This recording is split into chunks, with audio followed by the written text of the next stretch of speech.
The sound of the deadbolt sliding into place echoed through the empty ranch house like a gunshot. Emma Collins froze, her cleaning supplies scattered across the hardwood floor, her pregnant belly pressing against the kitchen counter as she turned to face Jake Mitchell. His weathered hands trembled as he pocketed the key, his steel blue eyes reflecting a desperation she'd never seen in the 3 months she'd been cleaning his house. "Jake, what are you doing?" Emma's voice barely rose above a whisper, her heart hammering against her ribs. At 7 months pregnant, she couldn't run, couldn't fight, couldn't do anything but stand there as the man she'd grown to trust blocked her only way out. Before we jump back in, tell us where you're tuning in from.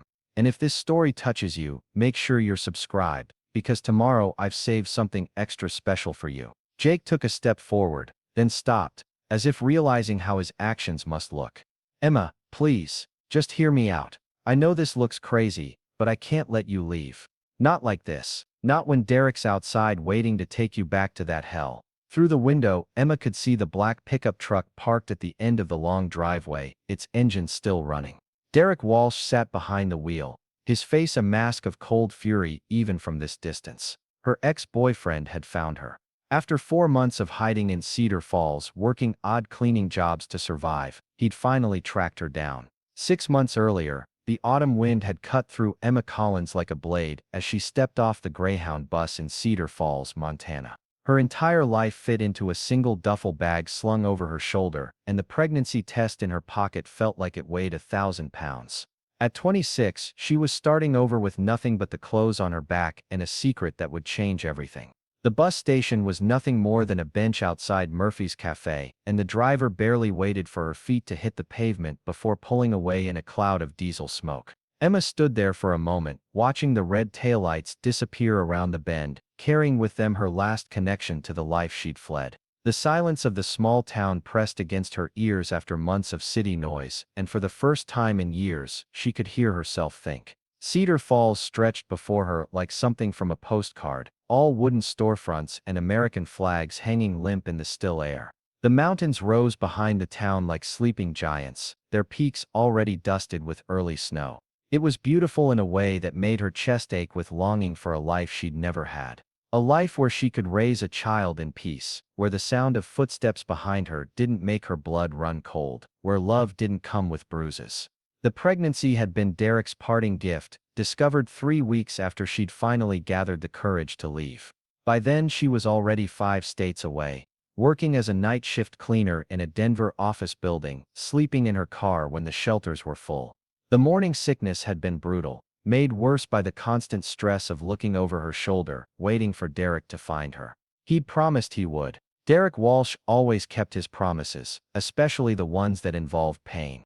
Emma made her way down the main street, past the hardware store and the small grocery market, looking for anything that might offer work. Her savings wouldn't last more than a week, and winter was coming fast in Montana. She needed a job, a place to stay, and most importantly, she needed to disappear completely before Derek figured out where she'd gone. Murphy's Cafe sat at the corner of Main and Cedar, its windows glowing warm against the gathering dusk. Emma pushed through the door, grateful for the rush of heated air that greeted her.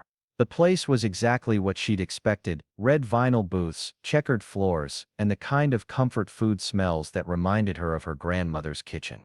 A few locals looked up from their coffee cups as she entered, their eyes curious but not unkind. "You can sit anywhere you like, honey," called a woman from behind the counter. She was somewhere in her 50s, with graying hair pulled back in a practical ponytail and the kind of smile that reached her eyes. "I'm Nancy Murphy. This is my place." Emma slid into a booth near the window, her back to the wall, an old habit that had kept her alive more than once. Nancy appeared moments later, with a steaming mug of coffee and a menu that had definitely seen better days. "You're not from around here," Nancy observed, not making it sound like an accusation. "Passing through or planning to stay?" "Hoping to stay," Emma admitted, wrapping her hands around the warm mug. "I'm looking for work. Anything, really. I'm good with cleaning, cooking, that sort of thing." Nancy's eyes took in Emma's worn clothes, the careful way she held herself, the shadows under her eyes that spoke of too many sleepless nights. Running from something or someone. Emma's head snapped up, fear flashing across her face before she could hide it. Nancy held up a gentle hand. Easy there, I've seen that look before. Cedar Falls has a way of attracting folks who need a fresh start. We don't ask too many questions here, long as you're not bringing trouble to our doorstep. I'm not, Emma said quickly. I just need a chance to start over. Nancy studied her for a long moment, then nodded. Tell you what, Jake Mitchell's been looking for someone to help clean his place. His ranch is about 15 miles outside town. Lost his wife 2 years back, and the man's been barely keeping his head above water since. House is a disaster, from what I hear. Emma leaned forward, hope flickering in her chest. What's he like? Good man. Quiet, keeps to himself mostly, but he's got a decent heart. Pays fair too. Only thing is, he's particular about who he lets on his property. Doesn't trust easy. Would you put in a word for me? Nancy refilled Emma's coffee cup, considering, I might be willing to make a phone call. But first you need to know something about this town. We look after our own here, you hurt one of ours, and you'll find yourself back on that bus faster than you can blink. But if you're genuine about starting fresh, about being part of this community, then we'll stand by you. That's how it works in Cedar Falls. The warmth in Nancy's voice almost brought tears to Emma's eyes. It had been so long since anyone had offered her kindness without expecting something in return. I understand. Nancy disappeared into the kitchen and returned 20 minutes later with a plate of meatloaf and mashed potatoes that Emma hadn't ordered. Jake says he'll see you tomorrow morning at 8. Drive out Highway 12 until you see the Sunset Ridge Ranch sign. Can't miss it. That night, Emma slept in the town's only motel, a modest place called the Cedar Inn that charged $30 a night and didn't ask for identification. She lay awake staring at the water-stained ceiling, one hand resting on her still flat stomach, trying to imagine a future where she and her baby could be safe. The child was no bigger than a plum, according to the pregnancy book she'd stolen from a drugstore in Denver, but already she loved it with a fierceness that surprised her. She'd never planned on being a mother. Derek had made sure of that, controlling every aspect of her life from the food she ate to the friends she was allowed to see. Children were liability in his world, something that could be used against you, leverage for those who wanted to cause pain. But now, carrying this unexpected life, Emma felt something she hadn't experienced in years. Preparing and narrating this story took us a lot of time. So if you are enjoying it, subscribe to our channel. It means a lot to us. Now back to the story.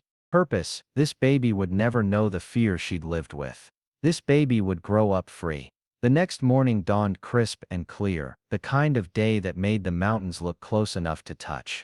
Emma borrowed Nancy's ancient pickup truck, promising to return it by evening, and made her way out Highway 12 towards Sunset Ridge Ranch. The road wound through rolling hills covered in brown grass, past herds of cattle standing motionless in the morning cold. It was beautiful country, the kind of place where a person could lose themselves in the best possible way. The ranch sign was weathered wood with carved letters, standing beside a cattle guard that marked the entrance to Jake Mitchell's property. Emma drove slowly up the gravel driveway, taking in the spread before her. The main house was a two-story farmhouse with a wraparound porch, its white paint peeling and its shutters hanging askew.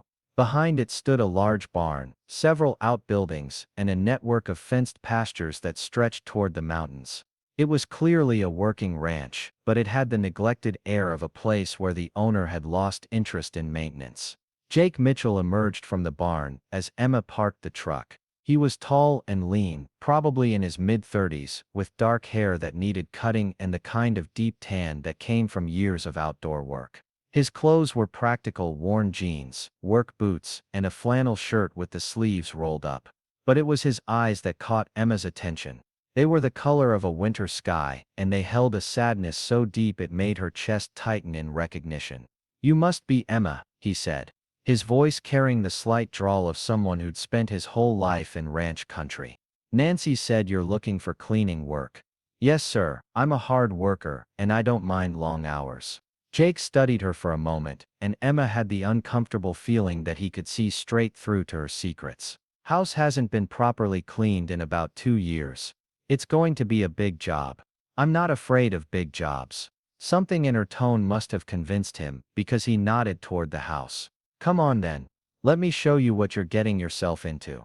The inside of the farmhouse told the story of a man who'd simply stopped caring.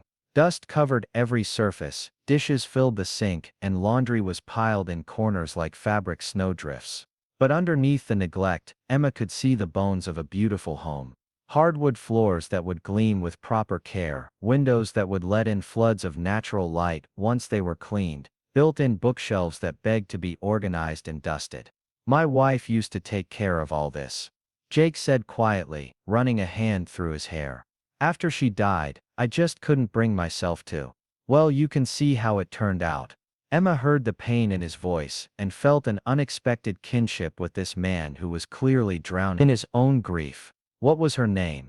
Rachel. We met in college, got married right after graduation. She was going to be a teacher, but she loved this place so much she decided to make it her classroom instead. Taught the local kids reading and arithmetic right here in the living room. Emma could picture it, children gathered around a woman with kind eyes and infinite patience, learning their letters while horses grazed outside the windows. It sounded like something from a dream, the kind of life she'd always imagined but never dared hope for. How did she die? The question slipped out before Emma could stop it, and she immediately regretted her boldness.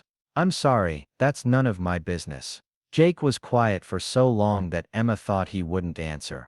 Finally, he spoke, his voice barely above a whisper. Cancer. Ovarian cancer. By the time they found it, there wasn't much they could do. She fought for 18 months, but in the end, he trailed off, staring out the window toward the mountains. I'm sorry for your loss, Emma said, and meant it. She'd known loss herself, though of a different kind. The loss of safety, of trust, of the ability to believe that love could be gentle. Jake seemed to shake himself back to the present.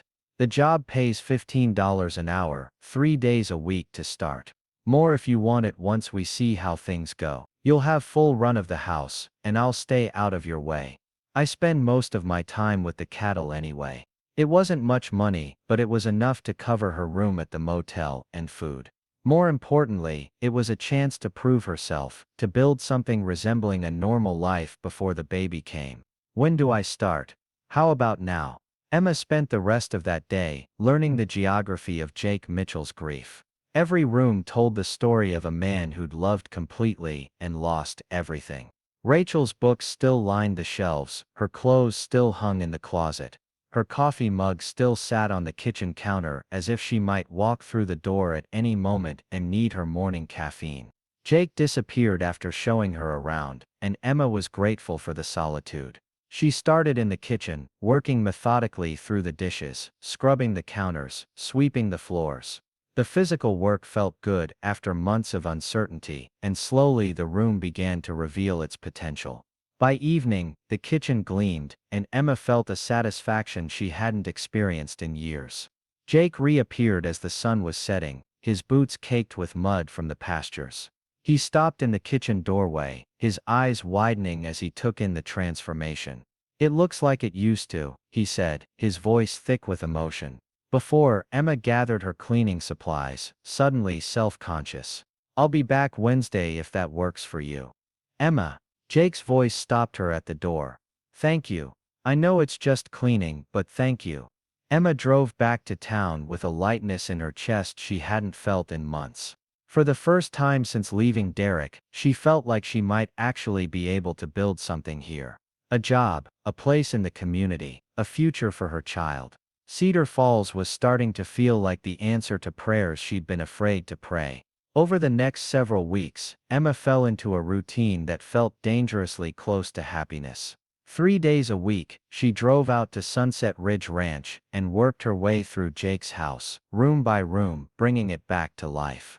The other days, she picked up odd jobs around town, helping Nancy with the lunch rush, organizing inventory at the hardware store, cleaning the small medical clinic that Dr. Rebecca Stone ran single-handedly. Jake proved to be exactly what Nancy had promised. A decent man who paid fairly and kept his word. He was also intensely private, disappearing into his work whenever Emma arrived, and only reappearing to offer her coffee or check on her progress. They developed an easy rhythm, two people sharing space without intruding on each other's carefully guarded solitude. Emma began to understand that grief had made Jake Mitchell into a ghost haunting his own life. He went through the motions of ranching because the cattle needed tending, but there was no joy in it anymore. Rachel's death had hollowed him out, leaving behind a man who was technically alive, but no longer truly living. It was during her 6th week at the ranch that Emma's secret finally became impossible to hide. She was cleaning the upstairs bathroom when a wave of dizziness struck her so suddenly that she had to grab the sink to keep from falling. Her reflection in the mirror showed what she'd been trying to deny. The gentle swell of her belly was becoming obvious, even under loose clothing. Jake found her sitting on the bathroom floor, her head between her knees, trying to breathe through another wave of nausea.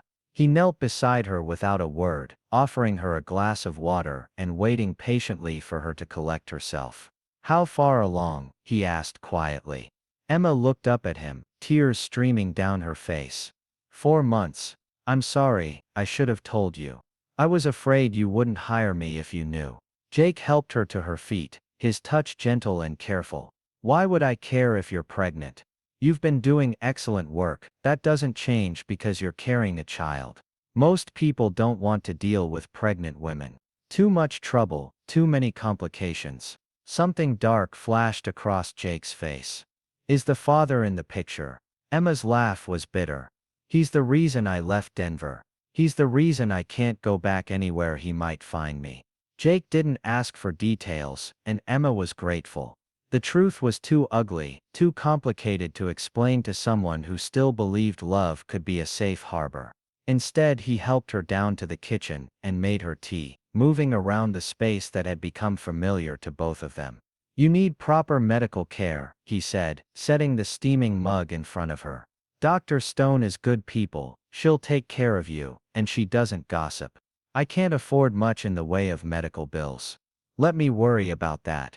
Emma stared at him across the kitchen table. This man who barely knew her but was offering kindness without expecting anything in return. "Why are you being so nice to me?" Jake was quiet for a long time, his fingers tracing the rim of his coffee cup. "Rachel and I tried for years to have children. It just never happened for us. Maybe I see this as a chance to, I don't know, help give a child the start Rachel would have wanted to give our own." The loneliness in his voice was so profound that Emma felt tears sting her eyes again. Here was a man who'd had everything and lost it all, and he was still capable of caring about a stranger's unborn child. It humbled her in ways she couldn't articulate. "I don't know how to thank you," she whispered. "Just take care of yourself and that baby. That's thanks enough." As autumn deepened into winter, Emma's life in Cedar Falls began to feel real in a way nothing had for years. Dr. Stone confirmed that both Emma and the baby were healthy, despite the stress of recent months. The townspeople gradually accepted her as one of their own, offering friendly waves when she walked down Main Street and including her in the casual conversations that happened around Nancy's counter. Jay continued to be a constant source of quiet support. He never pushed for details about her past, never asked questions that might make her uncomfortable, but he was always there when she needed help. When her truck wouldn't start on a particularly cold morning, he appeared with jumper cables and a thermos of hot coffee. When she mentioned craving fresh vegetables, he showed up the next day with produce from the winter garden Rachel had planted behind the house. Slowly, carefully, they began to talk. Not about the painful parts of their pasts, but about smaller things. Jake told her about the ranch, about the seasonal rhythms of cattle farming, about his plans to expand the operation once he found the motivation to care about the future again. Emma shared stories from her childhood, the good memories from before her parents died, and left her vulnerable to someone like Derek. It was during one of these conversations that Emma realized she was falling in love with Jake Mitchell. The revelation hit her like a physical blow, leaving her breathless and terrified. Love had never been safe for her. Love had meant control, manipulation, pain disguised as affection. But what she felt for Jake was nothing like the twisted emotion Derek had called love. This was gentle, respectful, built on mutual care rather than possession. Jake seemed oblivious to her growing feelings, which was probably for the best. Emma told herself that any attraction she felt was just gratitude mixed with pregnancy hormones. Jake was still deeply in love with his dead wife, still wearing his wedding ring like a shield against the possibility of caring for someone new. Emma was just the pregnant cleaning lady, someone to be helped and protected but never truly seen as a woman. The illusion of safety shattered on a Tuesday morning in December when Emma arrived at the ranch to find an unfamiliar car parked in the driveway. Her blood turned to ice when she recognized the black sedan Derek had found her. Emma's hands shook as she recognized the Colorado license plate through the ranch house window. Derek Walsh stepped out of the black sedan, his movements deliberate and predatory.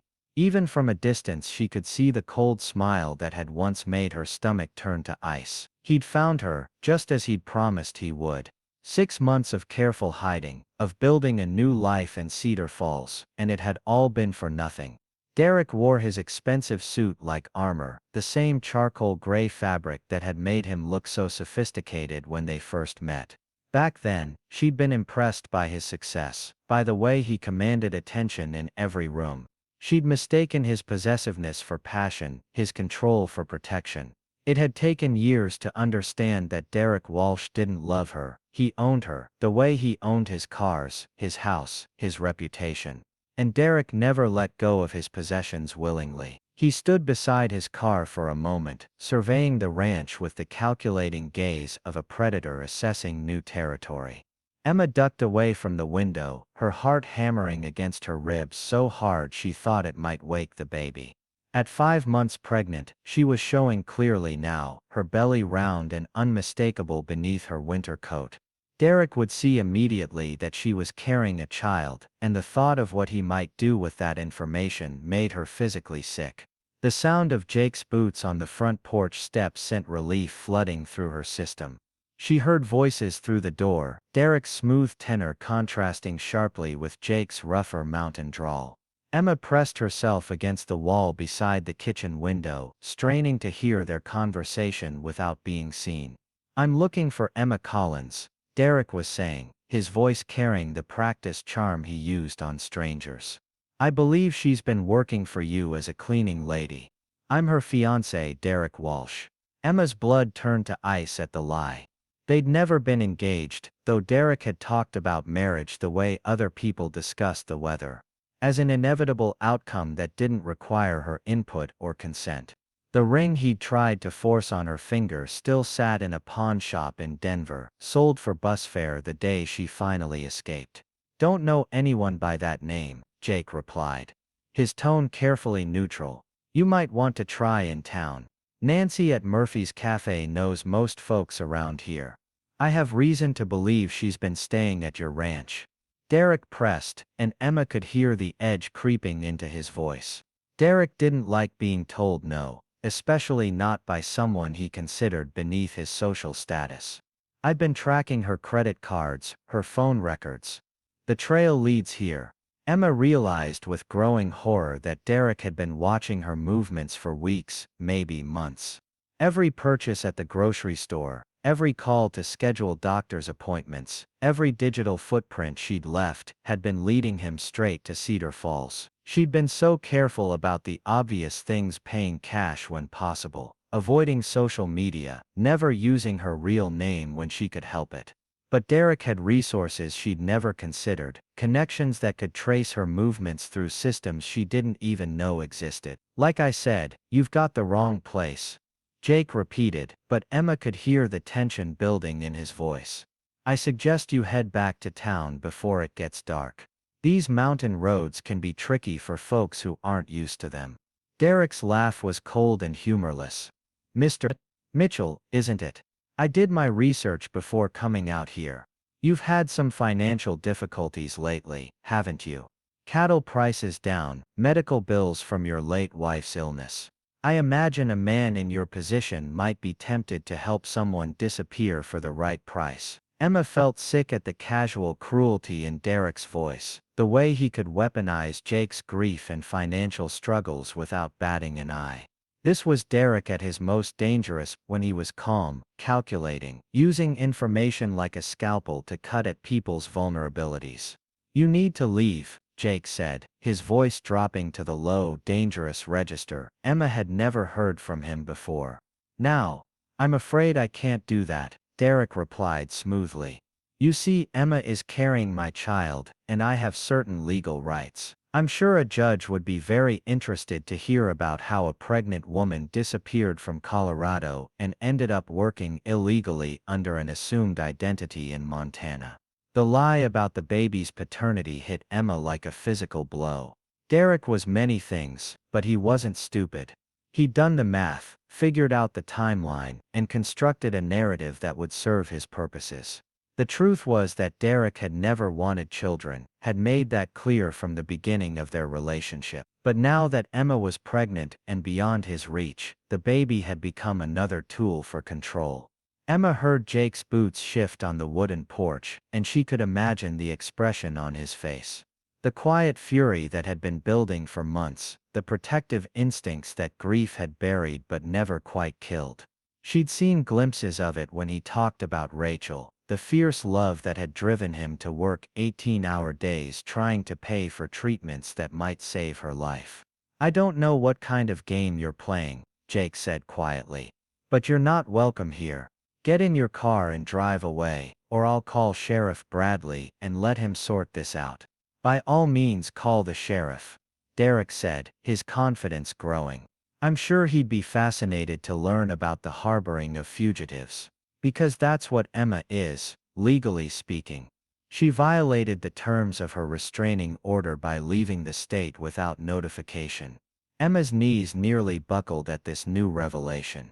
She'd never filed for a restraining order, had never even considered it possible given Derek's connections in the Denver legal system. But Derek was smart enough to create paper trails that would support his version of events. Smart enough to make himself appear to be the wronged party rather than the abuser. The sound of a car door slamming made Emma jump, and she risked another glance out the window. Jake was walking toward Derek's sedan, his posture radiating controlled aggression. Even from behind, Emma could see the tension in his shoulders, the way his hands hung loose at his sides like a gunfighter preparing for a draw. I said get in your car, Jake repeated, his voice carrying clearly across the ranch yard. I won't say it again. Derek straightened to his full height, trying to use his imposing physical presence to intimidate. At 6'2", he was used to looking down at people, literally and figuratively. But Jake was taller, broader through the shoulders, and hardened by years of physical labor. More importantly, Jake had something Derek had never possessed. Genuine courage born of protecting something he cared about.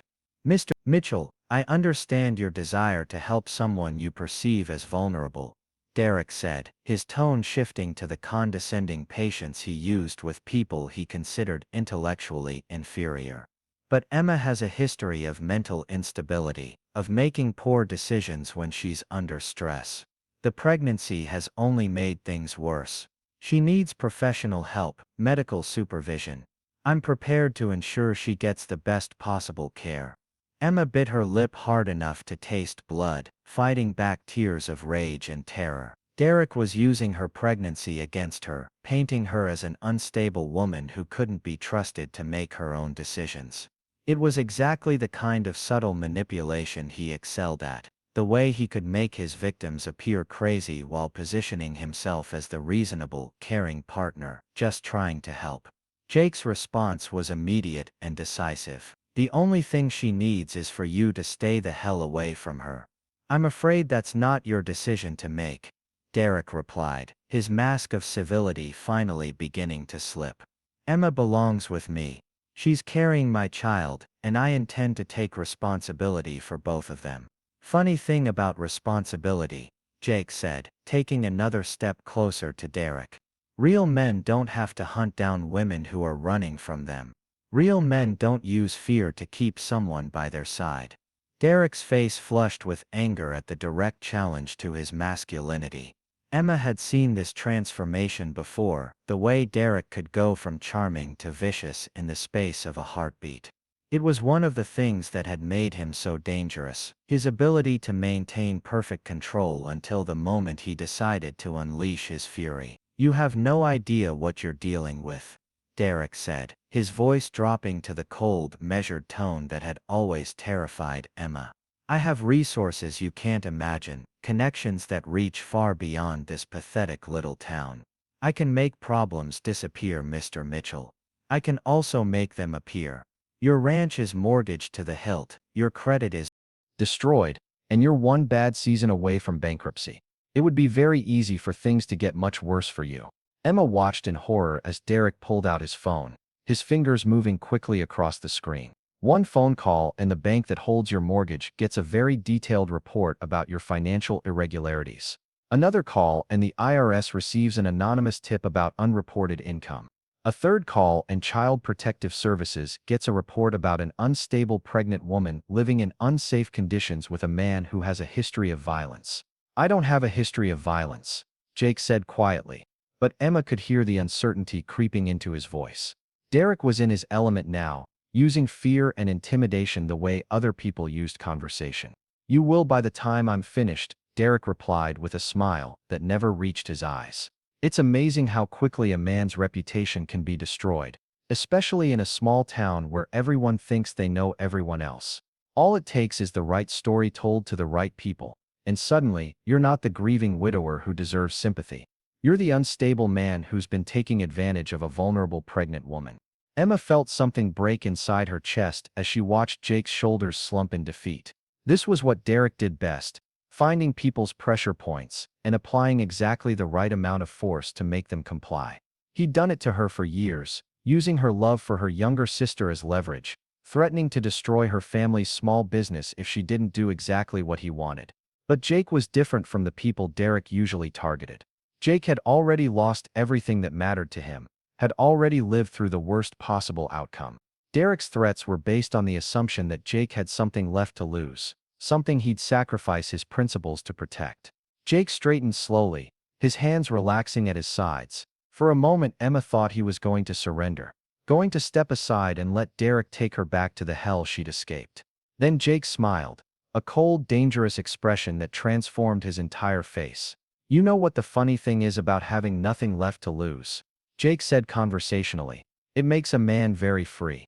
Free to make choices he might not have made when he was worried about consequences. Derek took an involuntary step backward, finally sensing that he'd miscalculated. Mr. Mitchell, I don't think you understand the gravity of your situation. Oh, I understand perfectly, Jake replied, his voice remaining calm and level. You're a bully who's used to getting his way through threats and intimidation. You prey on people who are vulnerable, who have something they're afraid to lose. The problem is you picked the wrong man to threaten. Emma watched through the window as Jake reached into his jacket pocket and pulled out his cell phone.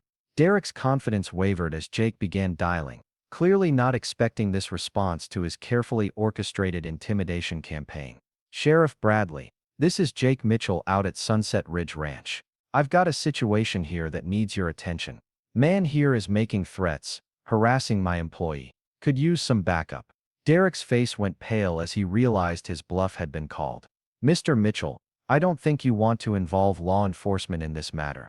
There are aspects of this situation that might reflect poorly on your judgment. Funny thing about Sheriff Bradley, Jake continued, his eyes never leaving Derek's face.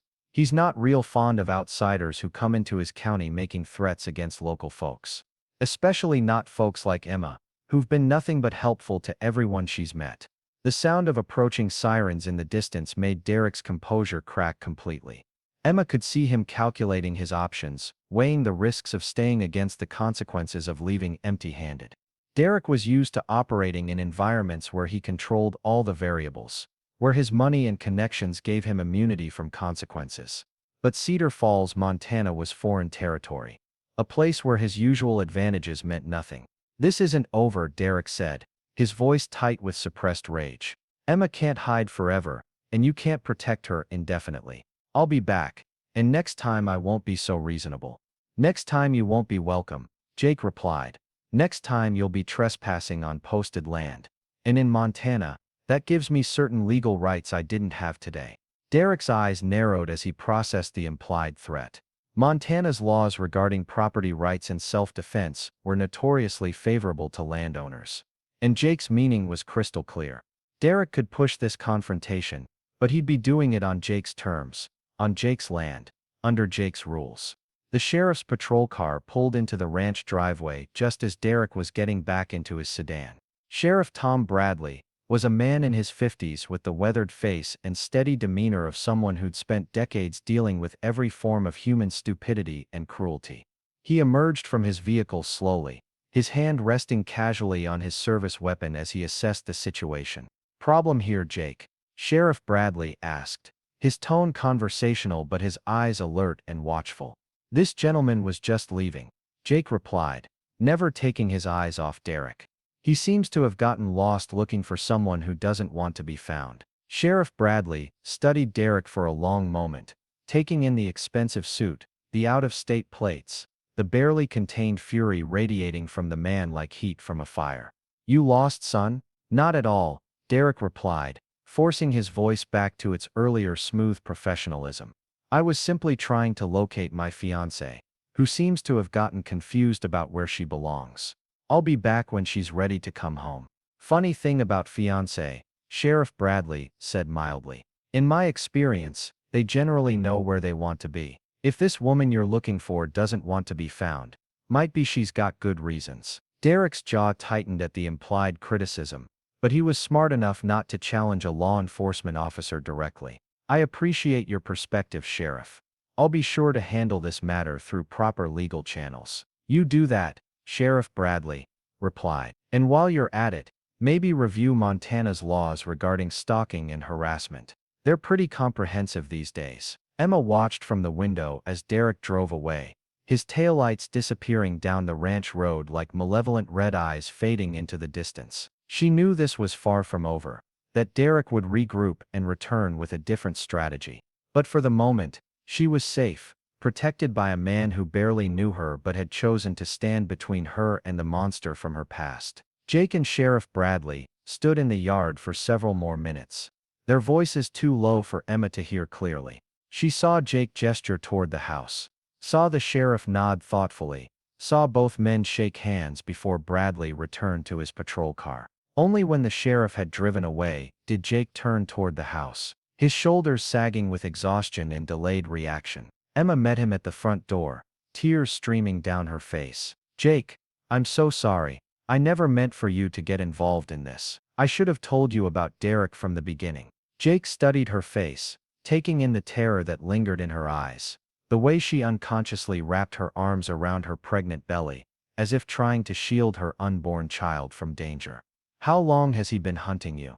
"Since the day I left Denver. He said he'd find me wherever I went, that I belonged to him and he'd never let me go. I thought if I got far enough away, if I was careful enough, maybe he'd give up and move on to someone else." "Men like Derek Walsh don't give up," Jake said quietly. "They see other people as possessions, and they don't let go of their possessions easily. The question is, what are we going to do about it?" Emma stared at him, hardly daring to believe what she was hearing. "We?" Jake's expression softened as he looked at her, really looked at her, for the first time since she'd started working for him. "Emma, you've brought life back to this house, back to me. You've worked harder than anyone should have to, and you've never asked for more than a fair wage and a chance to start over.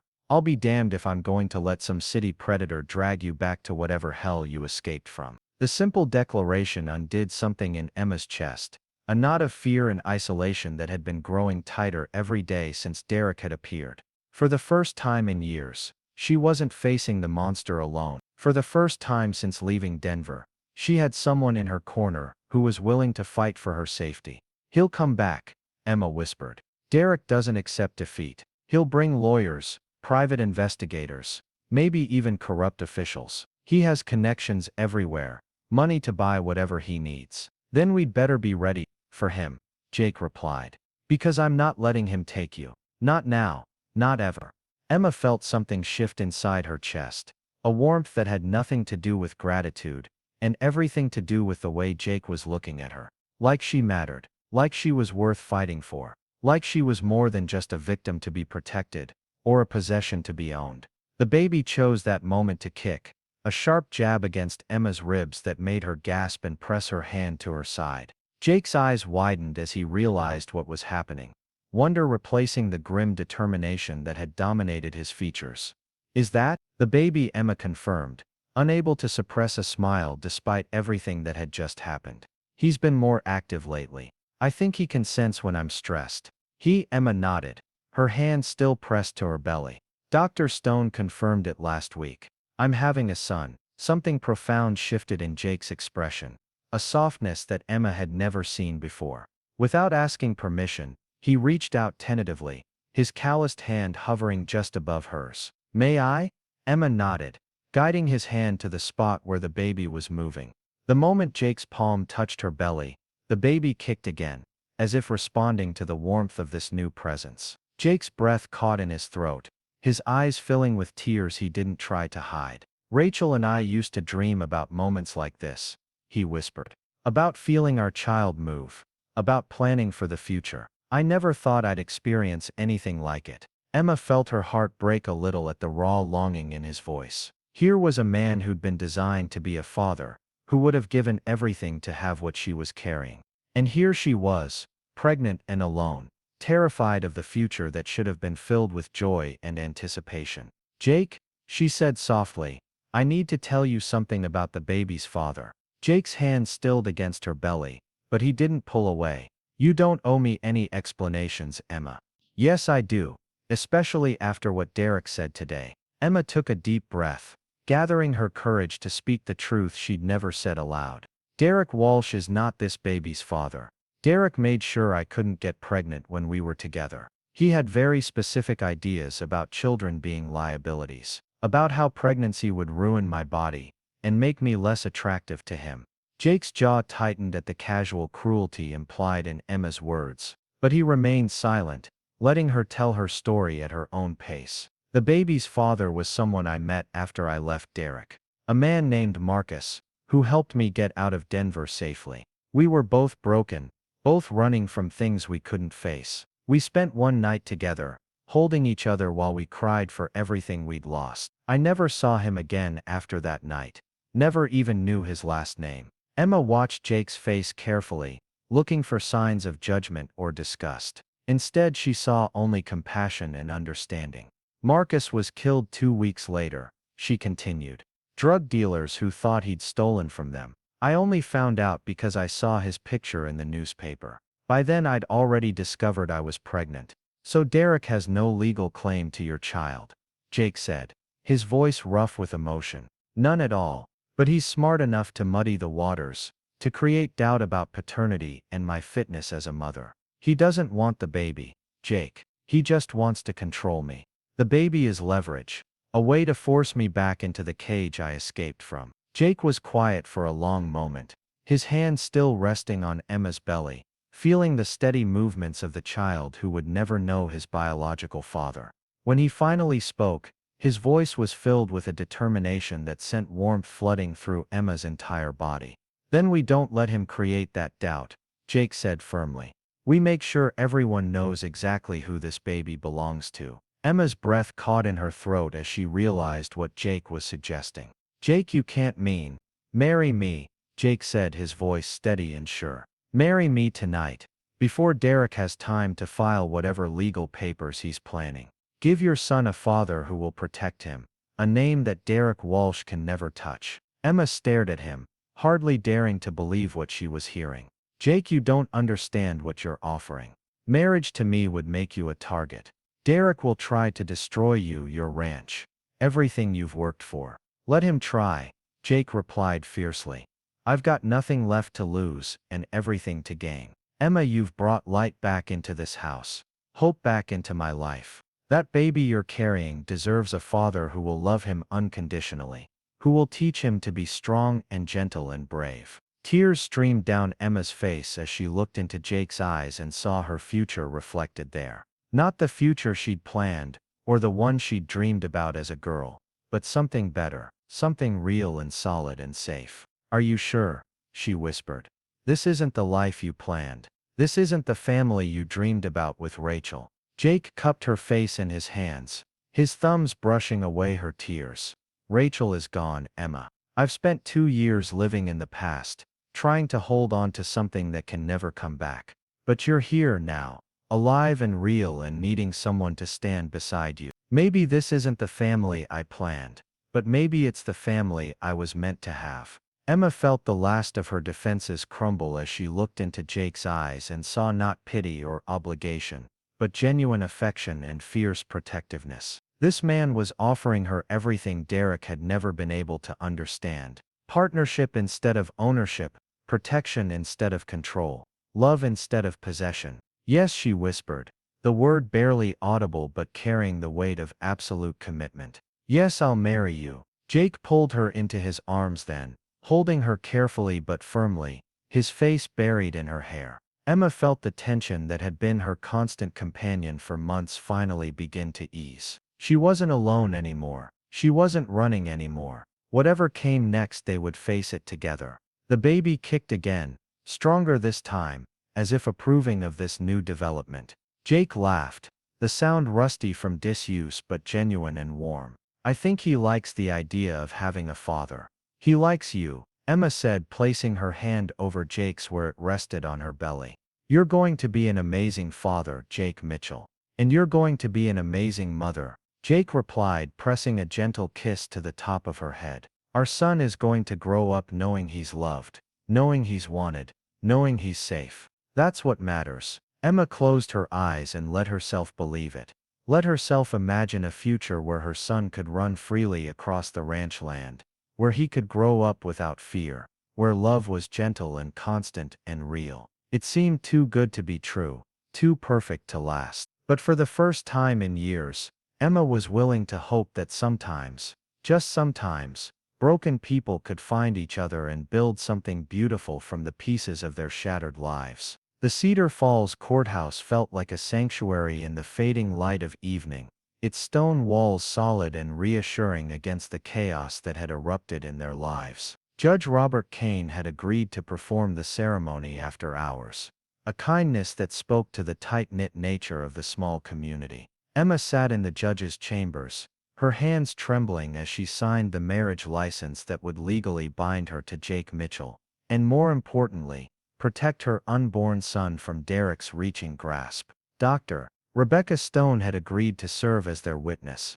arriving at the courthouse with a small bouquet of winter roses from her greenhouse, and a calm presence that helped steady Emma's nerves. The doctor had become more than just Emma's physician over the past months. She was the closest thing to a friend Emma had allowed herself since fleeing Denver.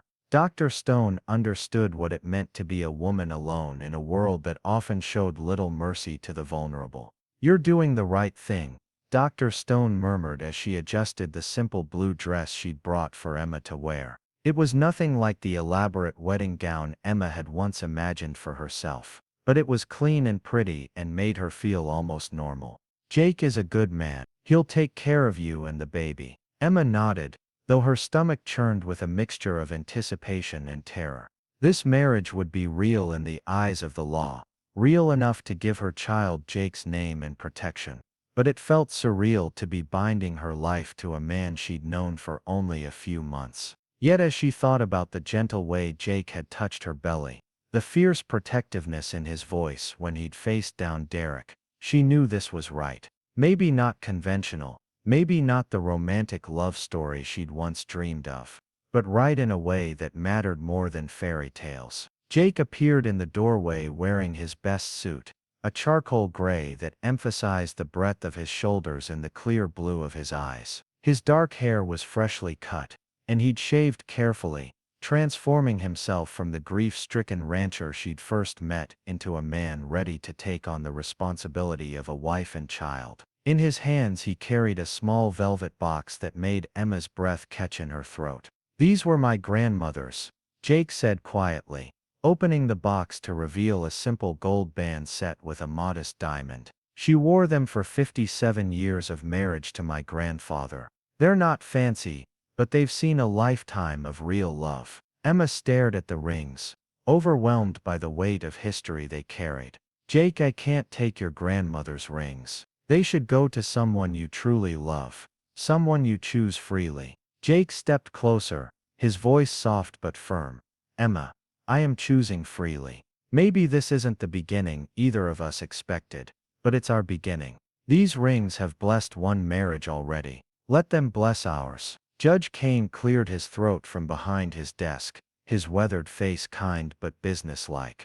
Are we ready to proceed? I know this is being done under difficult circumstances, but the law requires certain formalities. Emma took Jake's offered arm, feeling the solid strength of him beside her as they approached the judge's desk. The ceremony was brief and practical, without the pomp and ceremony of a traditional wedding but somehow more meaningful for its simplicity. When Judge Kane asked if she took Jake to be her husband, Emma's voice was clear and strong as she said yes. When Jake repeated the vows, promising to love and protect her and her child, she saw something in his eyes that made her believe he meant every word. The ring slid onto their fingers with surprising ease, as if they'd been waiting for this moment. Jake's hands were warm and steady as he held hers, and when Judge Kane pronounced them husband and wife, Jake's kiss was gentle and respectful, the seal on a promise rather than a claim of possession. Mrs. Mitchell, Dr. Stone said with a smile as she embraced Emma after the ceremony. It has a nice sound to it.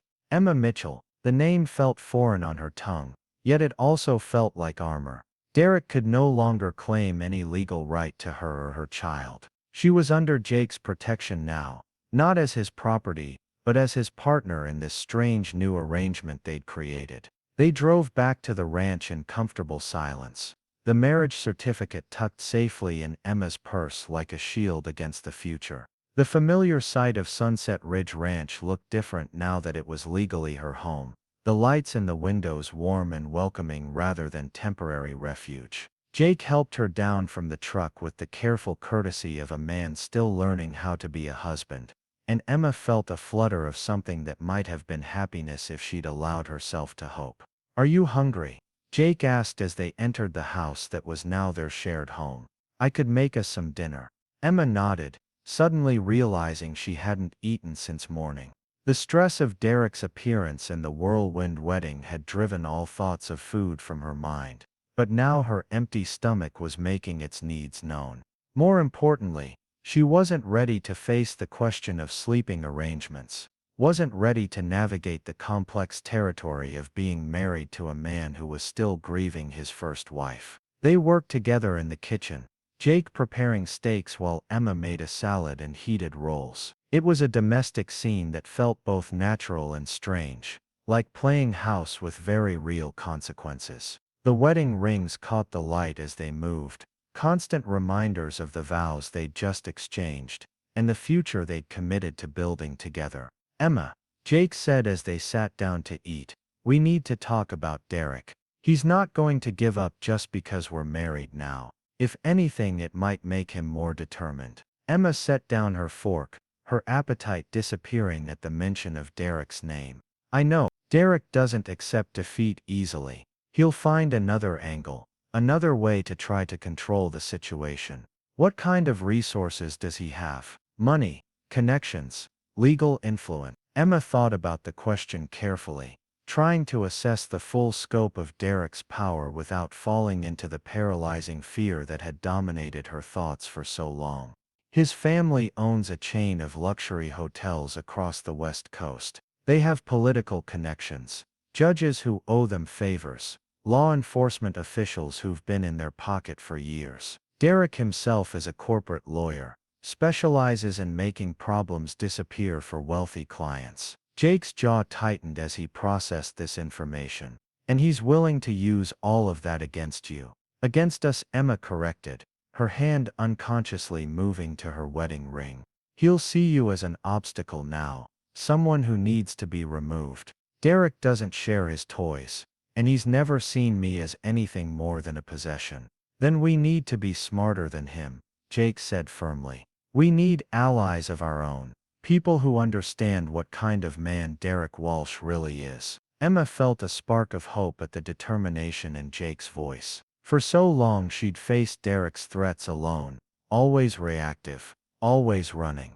But Jake was talking about taking a proactive stance, about building defenses rather than just fleeing from attacks. Dr. Stone believes me, Emma said slowly. She's seen the medical records from Denver, the documentation of injuries that Derek claimed were accidents. Sheriff Bradley seems like an honest man, someone who can't be bought. Judge Kane married us knowing the circumstances. Jake added. Nancy Murphy has influence in town, and she's taken you under her wing.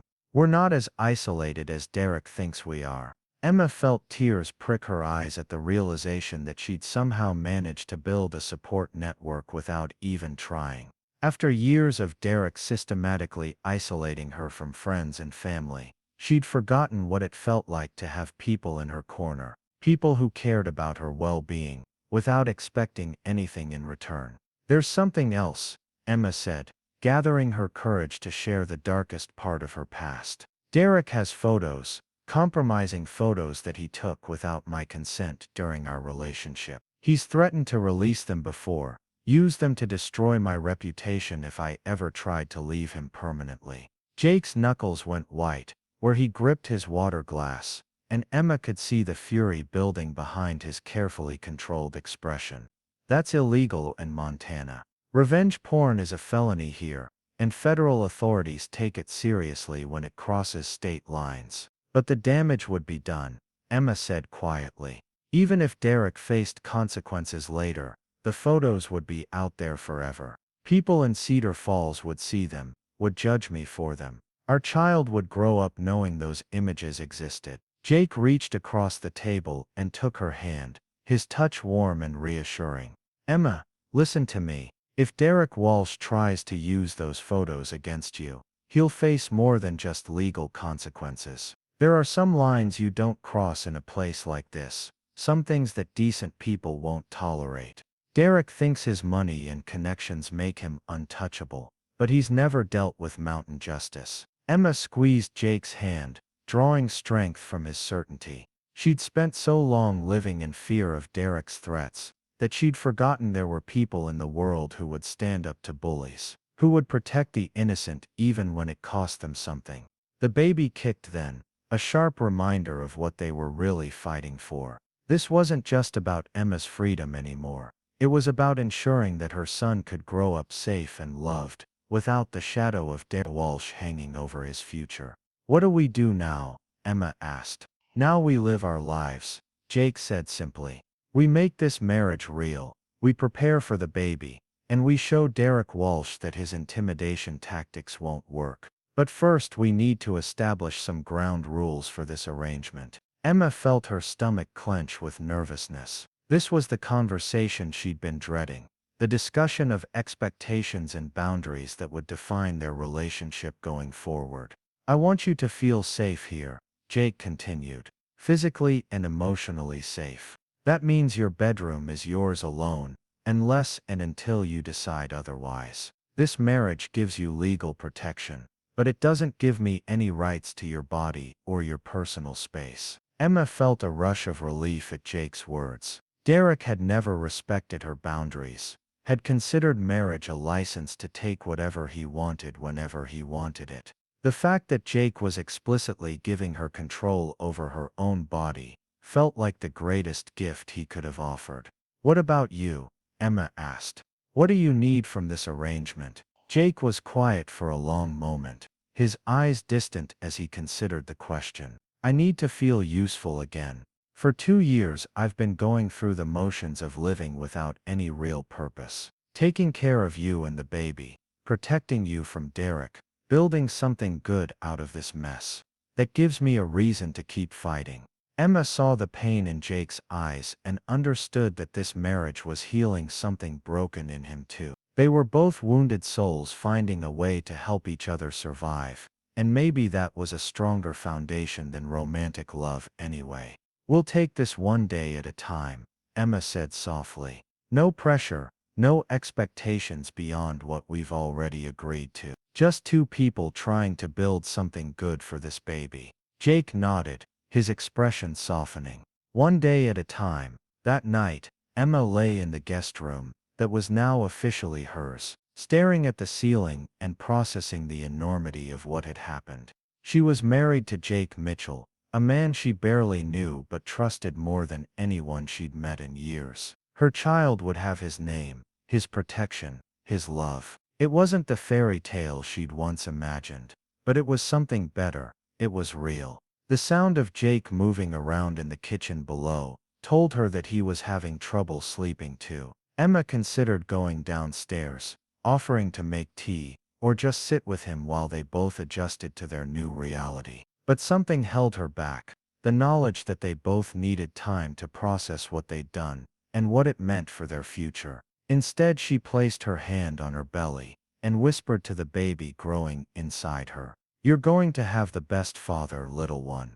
Maybe not the one who made you, but the one who chose you. Jake is going to love you so much, and he's going to keep us both safe." The baby responded with a gentle flutter of movement, as if he could hear her words and approve of this new arrangement. Emma smiled in the darkness, feeling hope bloom in her chest for the first time in months. Tomorrow would bring new challenges, and Derek would undoubtedly return with fresh threats and schemes. But tonight, she was Emma Mitchell, wife and mother-to-be, surrounded by the strong walls of Sunset Ridge Ranch, and protected by a man who had chosen to stand between her and the monsters from her past.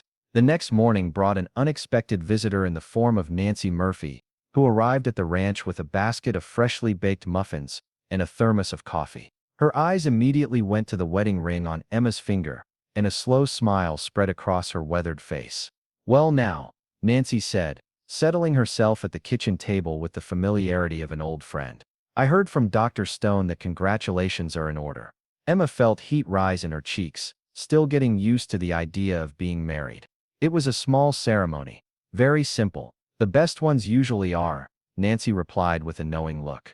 "My Harold and I got married at the courthouse too, back in 1978. 37 years together before he passed, and every one of them a blessing." Jake appeared from outside, his hair damp with sweat from the morning chores. He kissed Emma's forehead in greeting, a gesture that felt natural despite the newness of their relationship. Nancy watched this interaction with approval, her sharp eyes missing nothing.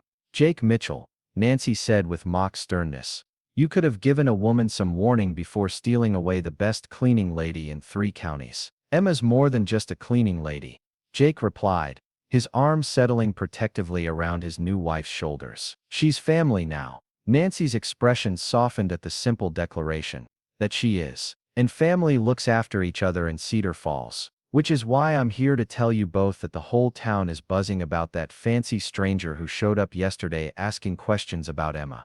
Emma felt her blood run cold. "What kind of questions?" "Oh, the usual fishing expedition. Trying to find out where you've been staying, who you've been working for, whether anyone's seen you with a man."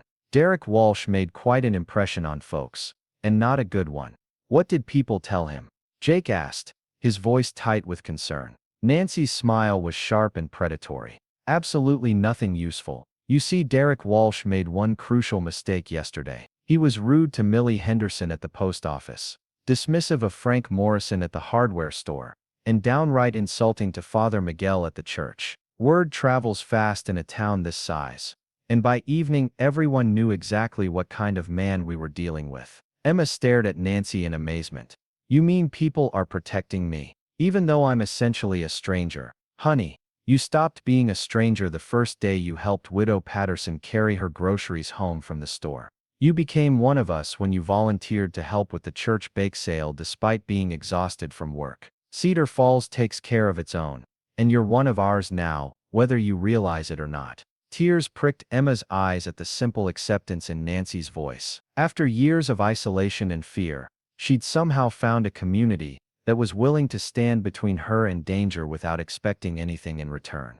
"There's something else you should know," Nancy continued, her tone becoming more serious. "Derek Walsh didn't just ask questions yesterday. He also made some very specific threats about what would happen to anyone who helped you hide from him. Threatened to bring in federal authorities.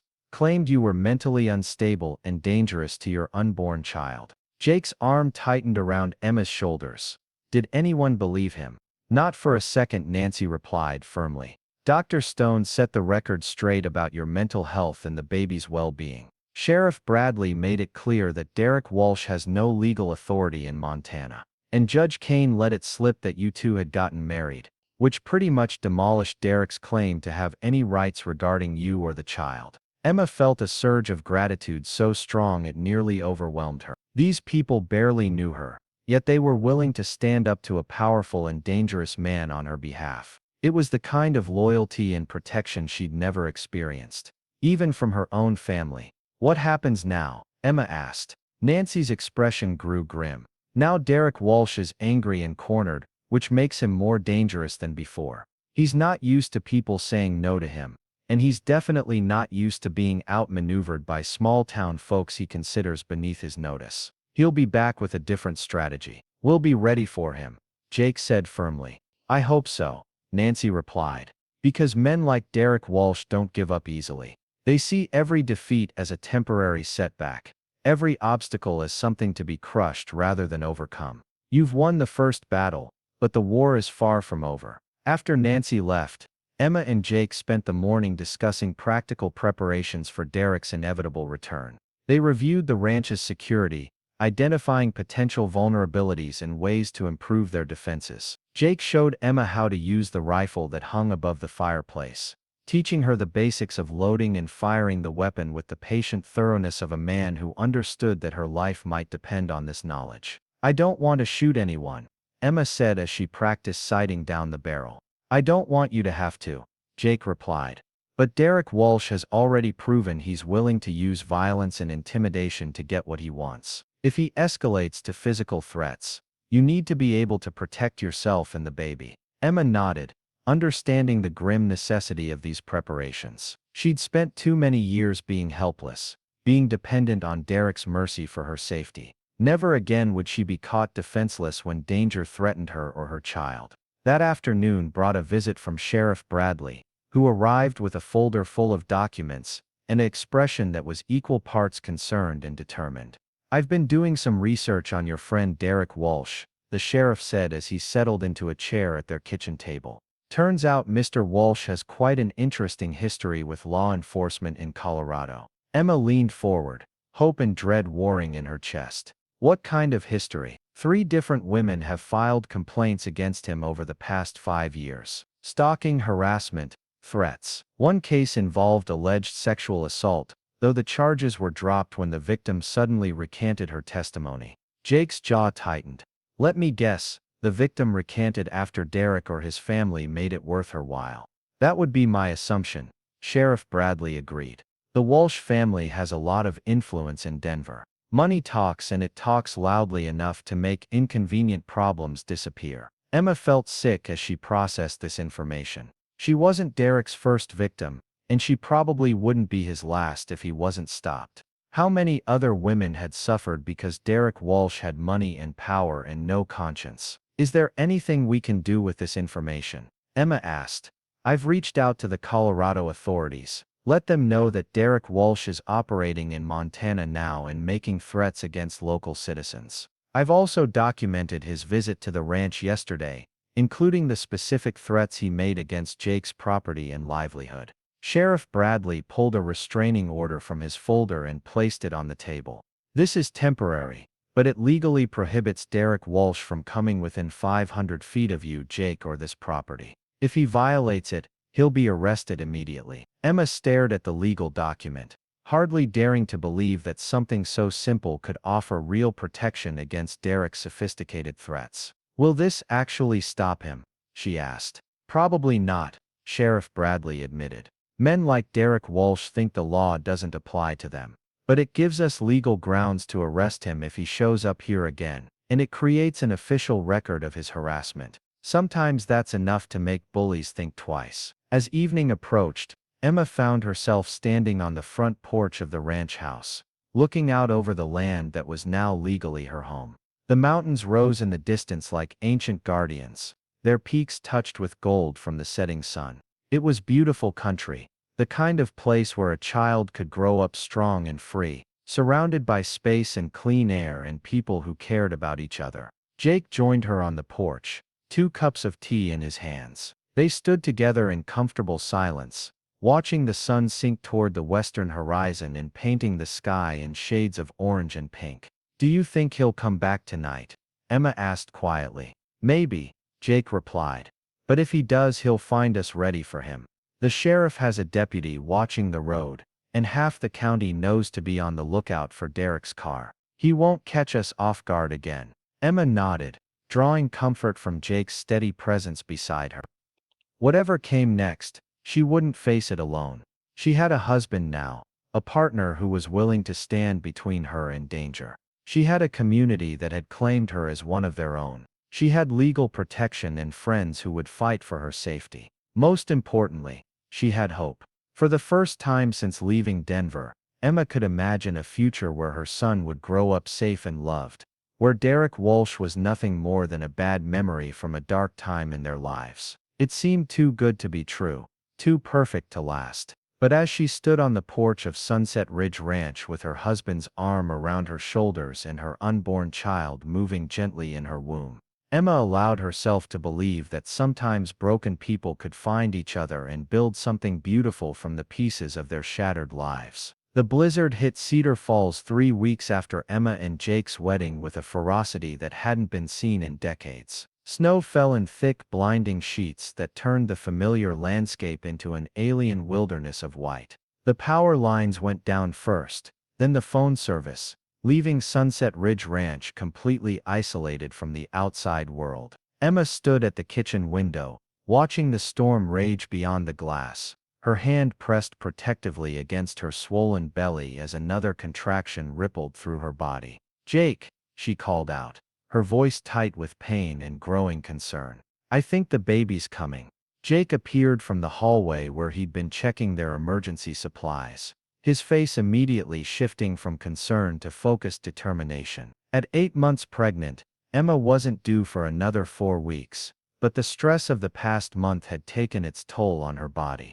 Derek's psychological warfare had escalated steadily since their marriage, each new attack more sophisticated than the last. "How far apart are the contractions?" Jake asked, moving to Emma's side and wrapping a supportive arm around her waist. "About 10 minutes, but they're getting stronger." Emma gripped Jake's hand as another wave of pain washed over her, more intense than the last.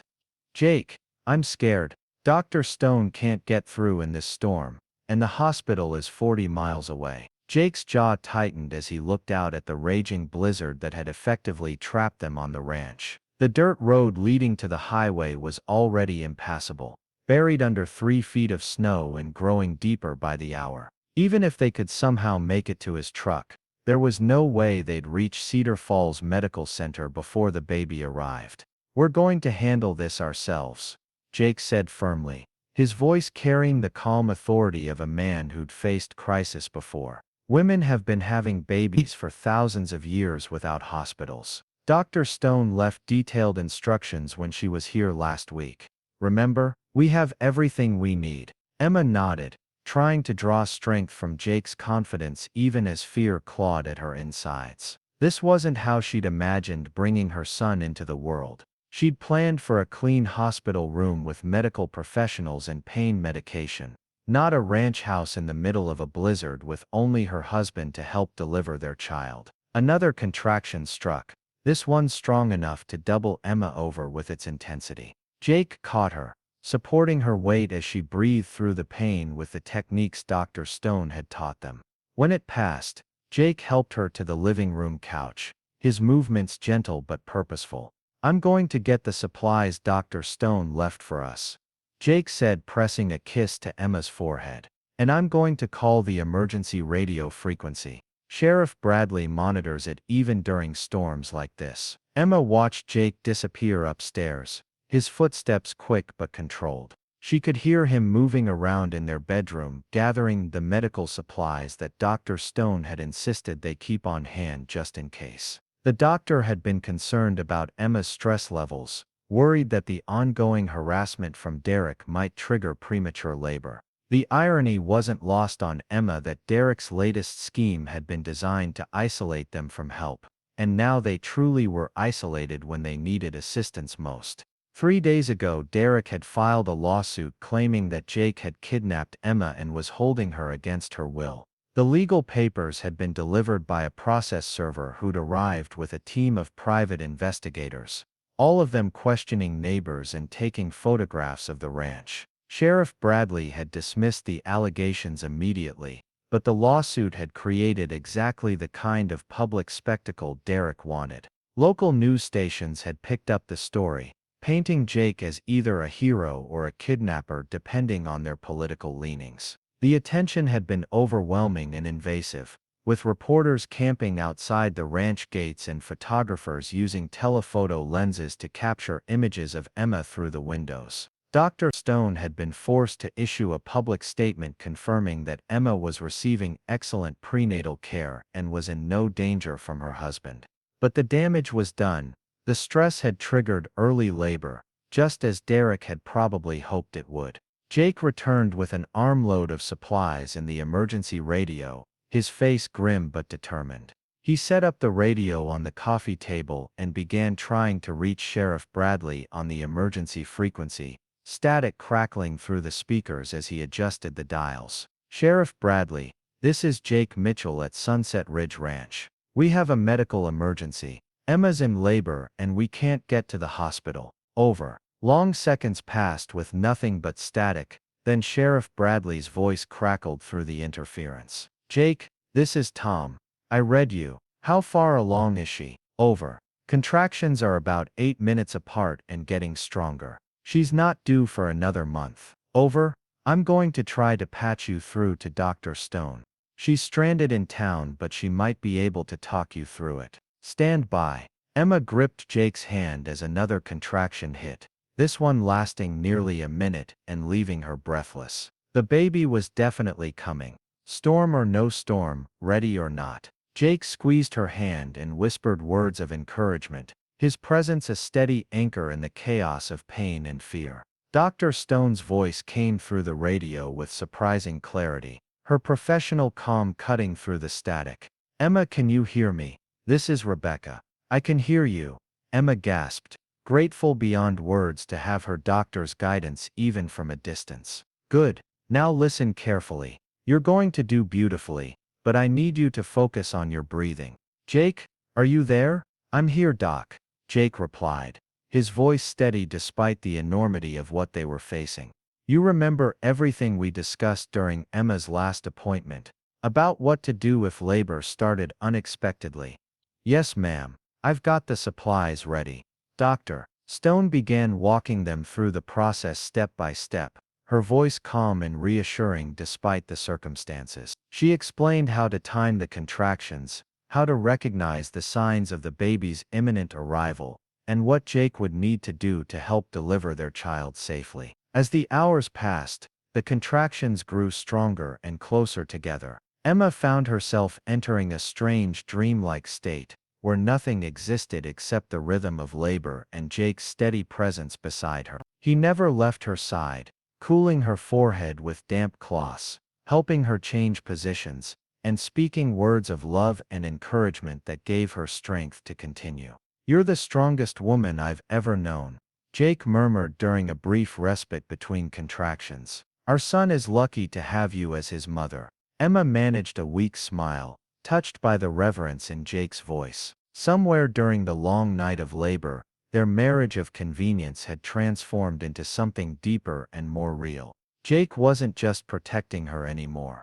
He was genuinely invested in their future together, in the family they were creating against all odds. The final stage of labor came with surprising speed, the contractions suddenly intensifying to a level that left Emma crying out with each wave. Jake positioned himself to catch the baby, his hands steady despite his lack of medical training. Dr. Stone's voice continued to guide them through the radio, her instructions clear and precise. "I can see the head," Jake said, his voice filled with wonder and terror in equal measure. "Emma, he's almost here."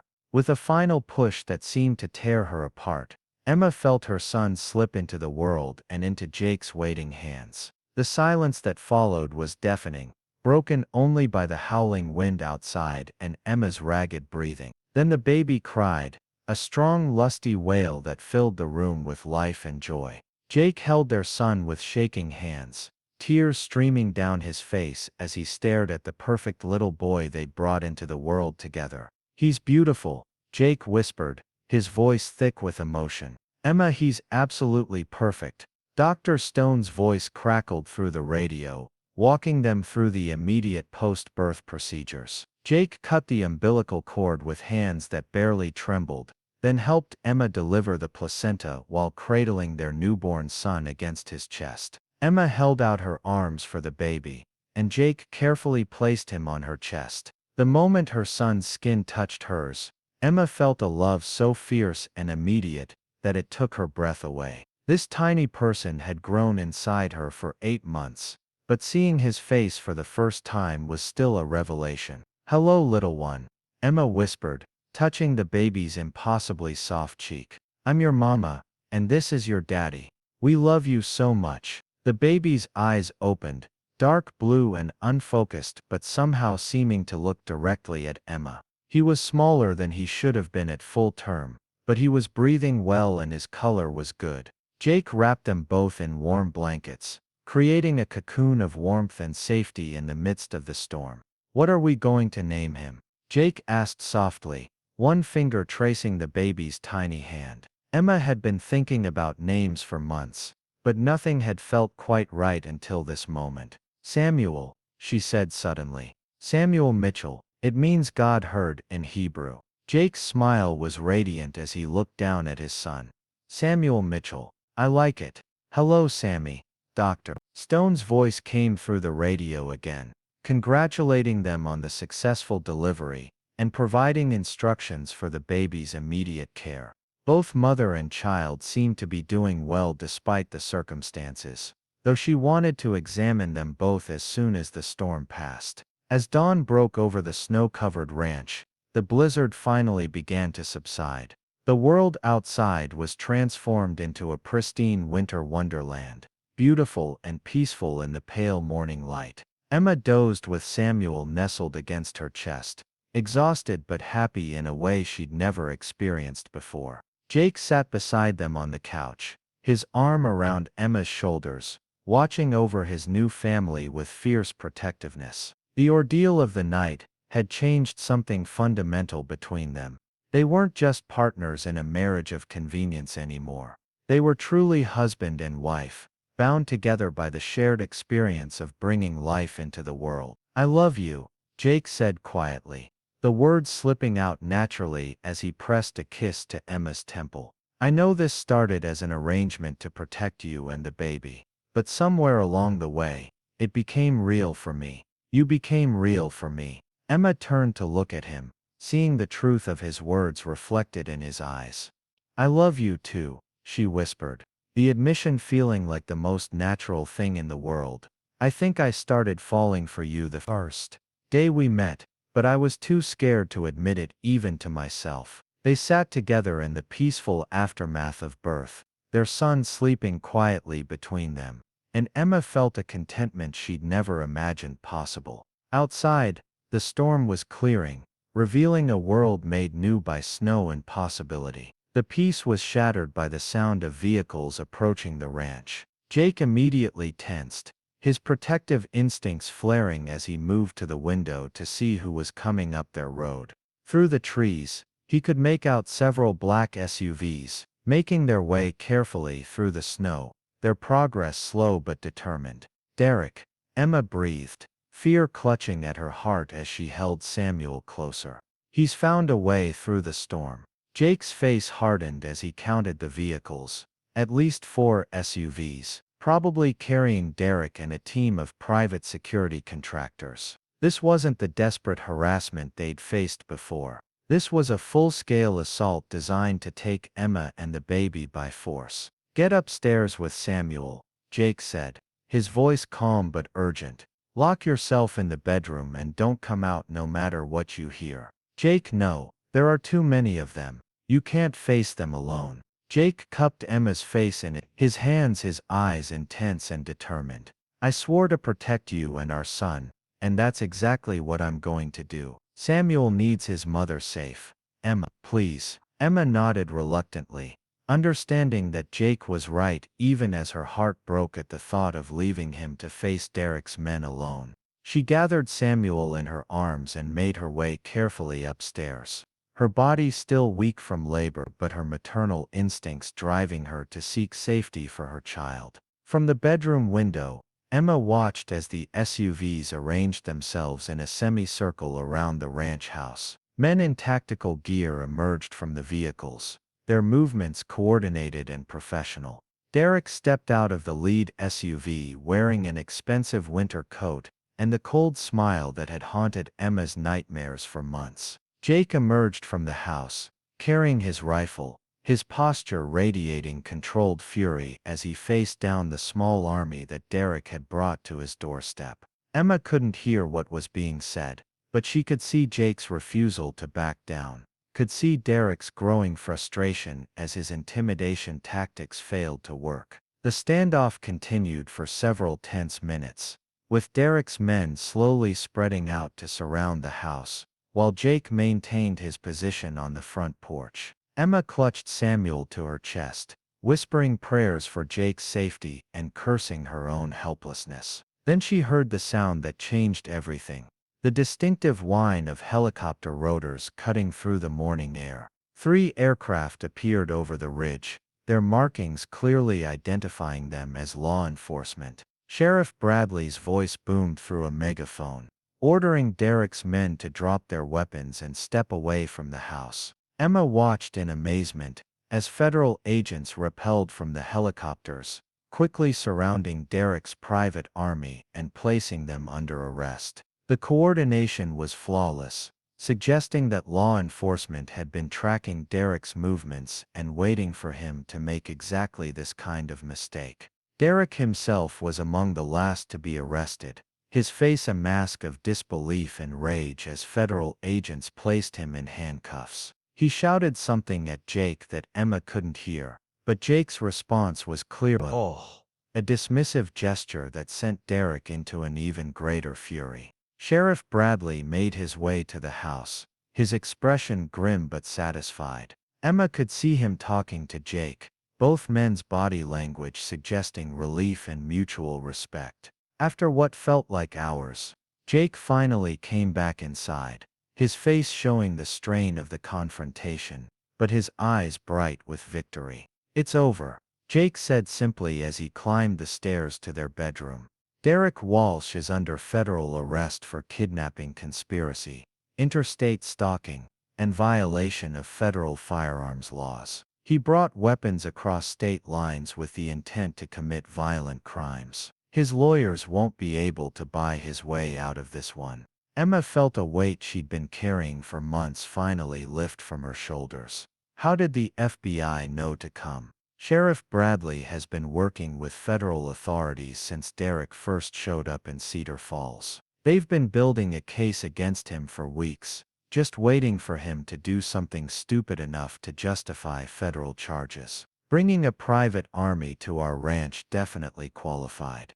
Jake sat on the edge of the bed, his hand gently stroking Samuel's head as the baby slept peacefully in Emma's arms. "Dr. Stone is on her way to check on you both. The road crews have cleared the highway, and she should be here within the hour." Emma leaned against Jake's shoulder, finally allowing herself to believe that their ordeal was truly over.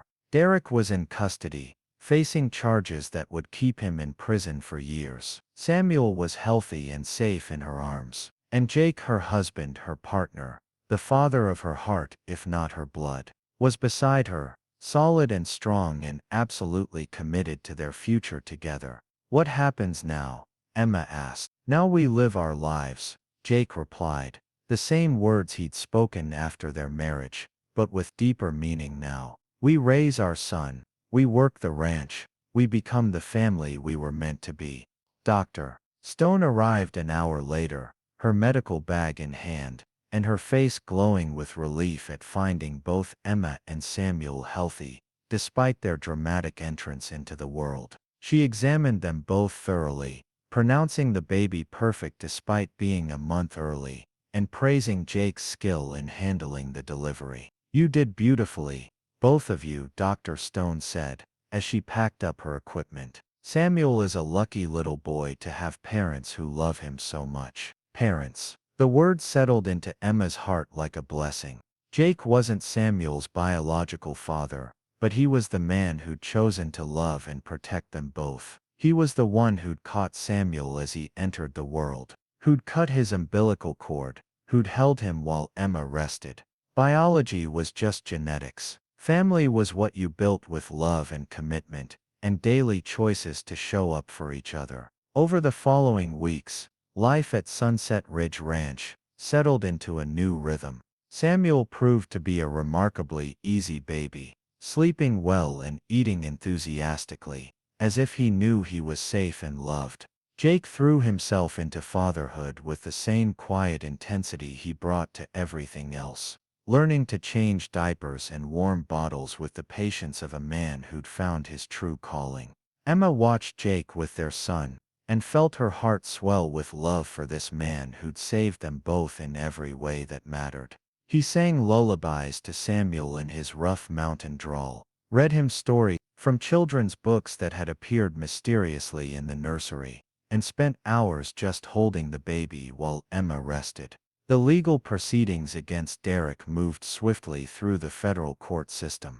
His family's money and influence couldn't protect him from the overwhelming evidence of his crimes, and his guilty plea on all charges resulted in a 15-year prison sentence. The restraining order against him was made permanent, and Emma was finally free to live without looking over her shoulder. Spring came early to Cedar Falls that year, painting the mountain landscape in shades of green and gold that took Emma's breath away. Samuel was 3 months old and thriving, his dark hair growing thick, and his eyes settling into the deep brown that reminded Emma of his biological father. But when he smiled, it was Jake's gentle expression that looked back at her, and when he cried, it was Jake's voice that could soothe him fastest. He's going to look like you, Emma told Jake one evening as they sat on the front porch watching the sunset paint the mountains in brilliant colors. Jake glanced down at Samuel, who was sleeping peacefully in his arms. He's going to look like himself.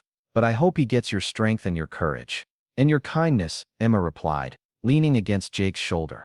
Your patience and your integrity and your ability to see the best in people even when they can't see it themselves.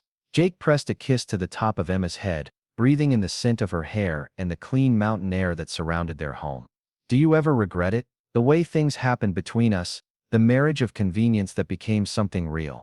Emma considered the question seriously, thinking about the path that had led them here. She'd fled Denver pregnant and terrified, carrying the child of a man she'd barely known and running from a monster who'd tried to destroy her. She'd found work cleaning Jake's house, expecting nothing more than a paycheck and a place to hide. Instead, she'd found love in its truest form, not the passionate obsession that Derek had called love, but the steady, reliable affection of a man who chose to stand by her every single day. She'd found a community that had claimed her as one of their own. She'd found a home where her son could grow up safe and free and surrounded by people who cared about his well-being. I don't regret any of it, Emma said finally. Not the pain that brought me here. Not the fear that drove me to accept your proposal. Not even Derek's attacks on our family. All of it led us to this moment, to this life we've built together. Jake's arm tightened around her as Samuel stirred in his sleep, his tiny fist curling around Jake's finger with the instinctive trust that babies showed their fathers. I used to think my life ended when Rachel died. I thought I'd had my chance at happiness and lost it forever. But you and Samuel taught me that life doesn't end when we lose someone we love. It just changes direction. Emma smiled at the profound truth in Jake's words. They'd both been broken when they found each other, both carrying wounds that had seemed too deep to heal. But somehow in caring for each other and for Samuel, they'd discovered that broken people could indeed build something beautiful from the pieces of their shattered lives. As the stars began to appear in the darkening sky above Cedar Falls, Emma looked out over the ranch that had become their sanctuary, and felt a peace she'd never imagined possible. Samuel would grow up here, running through these fields and climbing these mountains, never knowing the fear that had dominated his mother's early life. He would know only love and safety and the kind of family that was built on choice rather than obligation. I love you, Jake Mitchell, Emma said softly, the words carrying the weight of absolute commitment and endless gratitude. I love you too, Emma Mitchell, Jake replied, his voice rough with emotion. You and Samuel are the best thing that ever happened to me. Samuel chose that moment to wake up, his eyes opening to focus on the two faces looking down at him with such obvious adoration. He smiled then the kind of toothless baby grin that could melt even the hardest heart, and Emma felt her world shift and settle into its perfect final configuration. This was her family. This was her home. This was the happy ending she'd never dared to dream possible. The morning sun cast long shadows across the ranch yard as Emma stepped carefully down the front porch steps, her 8-month pregnant belly making every movement deliberate and measured. 3 weeks had passed since their wedding, and the weight of carrying Jake's name felt both protective and terrifying. Derek's latest maneuver had arrived in the form of legal papers served by a process server who'd shown up at dawn with a smug expression and a lawsuit claiming kidnapping and unlawful imprisonment. Emma's hands trembled as she fed the chickens, scattering grain with mechanical precision while her mind raced through the implications of Derek's newest attack. The lawsuit was obviously frivolous, designed more to create public spectacle than to achieve any real legal victory. But Derek understood the power of perception, the way accusations could destroy reputations even when they were eventually proven false. The sound of approaching vehicles made Emma's blood run cold. Through the morning mist, she could see a convoy of black SUVs making their way up the ranch road, their windows tinted dark and their chrome bumpers gleaming ominously in the early light. This wasn't Sheriff Bradley or Dr. Stone making a friendly visit. This was Derek, and he wasn't alone. Emma's contractions had been irregular all morning, stress-induced pains that came and went without the regular rhythm of true labor. But as she watched Derek's convoy approach, a sharp cramping sensation doubled her over. This one different from the others. Stronger, more purposeful, accompanied by a sensation of pressure that made her gasp aloud. "Jake," she called out, her voice carrying across the yard to where he was repairing fence in the near pasture. "Jake, he's here, and something's wrong with the baby." Jake dropped his tools immediately, running toward the house with the long-legged stride of a man accustomed to covering ground quickly. He reached Emma just as another contraction hit, this one strong enough to make her grab his arm for support. His face went pale as he took in the convoy of vehicles pulling into their yard. "How bad are the pains?" Jake asked, his voice steady despite the fear Emma could see in his eyes. "Getting stronger. I think the baby's coming, Jake. I think the stress finally triggered labor." Jake's jaw tightened as he looked at the SUVs disgorging their occupants onto his property. Derek emerged from the lead vehicle wearing an expensive winter coat and accompanied by what appeared to be a small army of private security contractors. Their tactical gear and coordinated movements suggested military or law enforcement backgrounds, the kind of professionals that money could buy when legal channels proved insufficient. "Get inside," Jake said firmly, helping Emma toward the house. "Lock the door and call Dr. Stone. I'll handle Derek." Emma wanted to argue, wanted to stand beside her husband and face this threat together, but another contraction stole her breath and reminded her that she had more than herself to consider now. Her unborn son needed protection, needed her to seek safety rather than confrontation.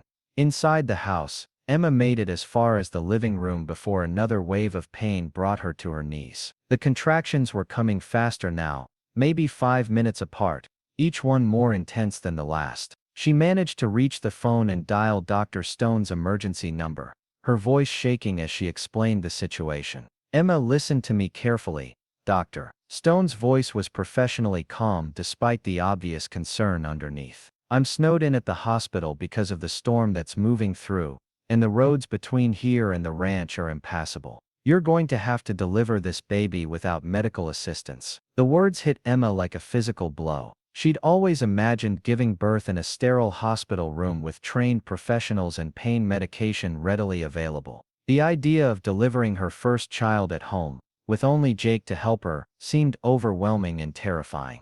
"I can't do this," Emma whispered into the phone, tears streaming down her face. "I'm not ready. The baby's not due for another month." "Yes, you can," Dr. Stone replied firmly. "Women have been having babies for thousands of years without hospitals. Your body knows what to do, Emma. And Jake is capable and calm under pressure. I'm going to talk you both through this step by step." Through the window, Emma could see Jake facing down Derek's small army, his rifle held in a ready position but not yet aimed at anyone. Derek himself stood slightly apart from his hired guns, his expensive clothes and confident posture marking him as someone accustomed to having others do his fighting for him. Emma couldn't hear what was being said, but she could read the body language clearly enough. Derek was making demands, probably threatening legal action and claiming parental rights he didn't possess. Jake was refusing, his stance unwavering despite being outnumbered by professional security contractors. Another contraction hit, this one accompanied by a gush of warm fluid that told Emma her water had broken. There was no turning back now. Her son was coming whether she was ready or not, whether the circumstances were ideal or terrifying. Dr. Stone's voice continued through the phone, providing detailed instructions for Jake about what he would need to do to help deliver the baby safely. Emma tried to focus on the medical information, but her attention kept drifting to the confrontation outside and the very real possibility that Derek's men might storm the house before her son could be born. "Emma, I need you to get Jake inside immediately," Dr. Stone said, her tone becoming more urgent. "Labor is progressing faster than I'd like, and he needs to be with you for the delivery." Emma managed to reach the front door just as gunshots erupted outside. Through the window, she could see Jake diving for cover behind his truck while Derek's men took positions around the yard. The professional security contractors had decided that intimidation wasn't working and had escalated to violence. "Jake!" Emma screamed, terror for her husband's safety momentarily overriding the pain of another contraction. Jake heard her cry and made a desperate run for the house, bullets kicking up dirt around his feet as Derek's men tried to stop him. He reached the front porch and dove through the door, rolling to his feet with his rifle still clutched in his hands. "Are you hit?" Emma gasped, checking Jake frantically for signs of injury. "I'm fine," Jake replied, though she could see the adrenaline shaking his hands. "But we're pinned down. Derek's men have surrounded the house." As if to emphasize his point, more gunshots rang out, the bullets striking the exterior walls with sharp cracks that made Emma flinch. Derek's security contractors were professionals, but they were also criminals now, having escalated a civil dispute into a violent assault on Jake's property. "The baby's coming now," Emma said through gritted teeth as another contraction peaked. "Jake, I can feel him coming." Jake's expression shifted immediately from tactical awareness to focused determination. He set his rifle aside and knelt beside Emma, his hands gentle but sure as he helped her into position on the living room couch. "Dr. Stone, are you still there?" Jake called toward the phone that lay on the coffee table. "I'm here," the doctor's voice came through clearly, despite the chaos outside. "Jake, you're going to have to deliver this baby while under fire. Can you do that?" "Yes, ma'am," Jake replied without hesitation. "Tell me what I need to do." Dr. Stone began walking Jake through the delivery process with calm precision, her voice cutting through the sound of gunfire outside and Emma's cries of pain. Jake followed the instructions exactly, his movements confident despite his lack of medical training. Emma found herself entering a strange, altered state, where nothing existed except the rhythm of contractions, and Jake's steady presence beside her. The gunfight outside became distant background noise compared to the immediate urgency of bringing her son into the world. "I can see the head," Jake announced, his voice filled with wonder despite the circumstances. "Emma, he's almost here." With a final push that seemed to tear her apart, Emma felt her son slip into Jake's waiting hands. The silence that followed seemed to last forever, broken only by the continued gunfire outside and Emma's ragged breathing. Then the baby cried, a strong, healthy wail that filled the room with life and hope. Jake held their son with shaking hands, tears streaming down his face as he stared at the perfect little boy they'd brought into the world together. "He's beautiful," Jake whispered, his voice thick with emotion. "Emma, he's absolutely perfect." Dr. Stone's voice guided them through the immediate post-birth procedures, Jake cutting the umbilical cord and helping Emma deliver the placenta while cradling their newborn son. The baby was smaller than he should have been at full term, but he was breathing well and his color was good. "What are we going to name him?" Jake asked softly as he placed the baby in Emma's arms. "Thomas," Emma said without hesitation, looking down at her son's perfect face. "Thomas Mitchell, after my father." Jake smiled through his tears. "Hello, Tommy. Welcome to the world, son." The moment of peace was shattered by the sound of splintering wood as Derek's men began breaking down the front door. Jake grabbed his rifle and positioned himself between Emma and the approaching threat, his face set in lines of grim determination. "Stay down," Jake ordered, his voice carrying the authority of a man prepared to die defending his family. The front door crashed open and Derek's security contractors poured into the house, their weapons trained on Jake. Derek himself appeared in the doorway, his expensive clothes incongruous with the violence his hired guns had brought to the peaceful ranch house. "Put the rifle down, Mitchell," Derek commanded, his voice carrying the cold authority of a man accustomed to being obeyed. "This ends now." "It ended the day Emma became my wife," Jake replied, not lowering his weapon despite being outnumbered. "She's under my protection now, and so is our son." Derek's laugh was cold and humorless. "Your son? That child is mine. Genetically speaking, a simple paternity test will prove it. Biology doesn't make a father," Jake said quietly. "Love does. Commitment does. Being there when your child needs you does." Emma clutched baby Thomas closer to her chest, her heart breaking as she listened to Derek's casual claim of ownership over her son. Derek had never wanted children, had made that clear throughout their relationship. But now that Thomas existed, Derek saw him as another tool for control, another way to force Emma back into the cage she'd escaped. "You're delusional if you think some paper marriage gives you rights to my child," Derek sneered. "I have lawyers, Mitchell. I have influence. I have resources you can't imagine. That baby will come home with me today, and Emma will follow him if she knows what's good for her." "Over my dead body," Jake replied, his voice deadly calm. "That can be arranged," Derek said with a smile that never reached his eyes. The standoff stretched for long, tense minutes,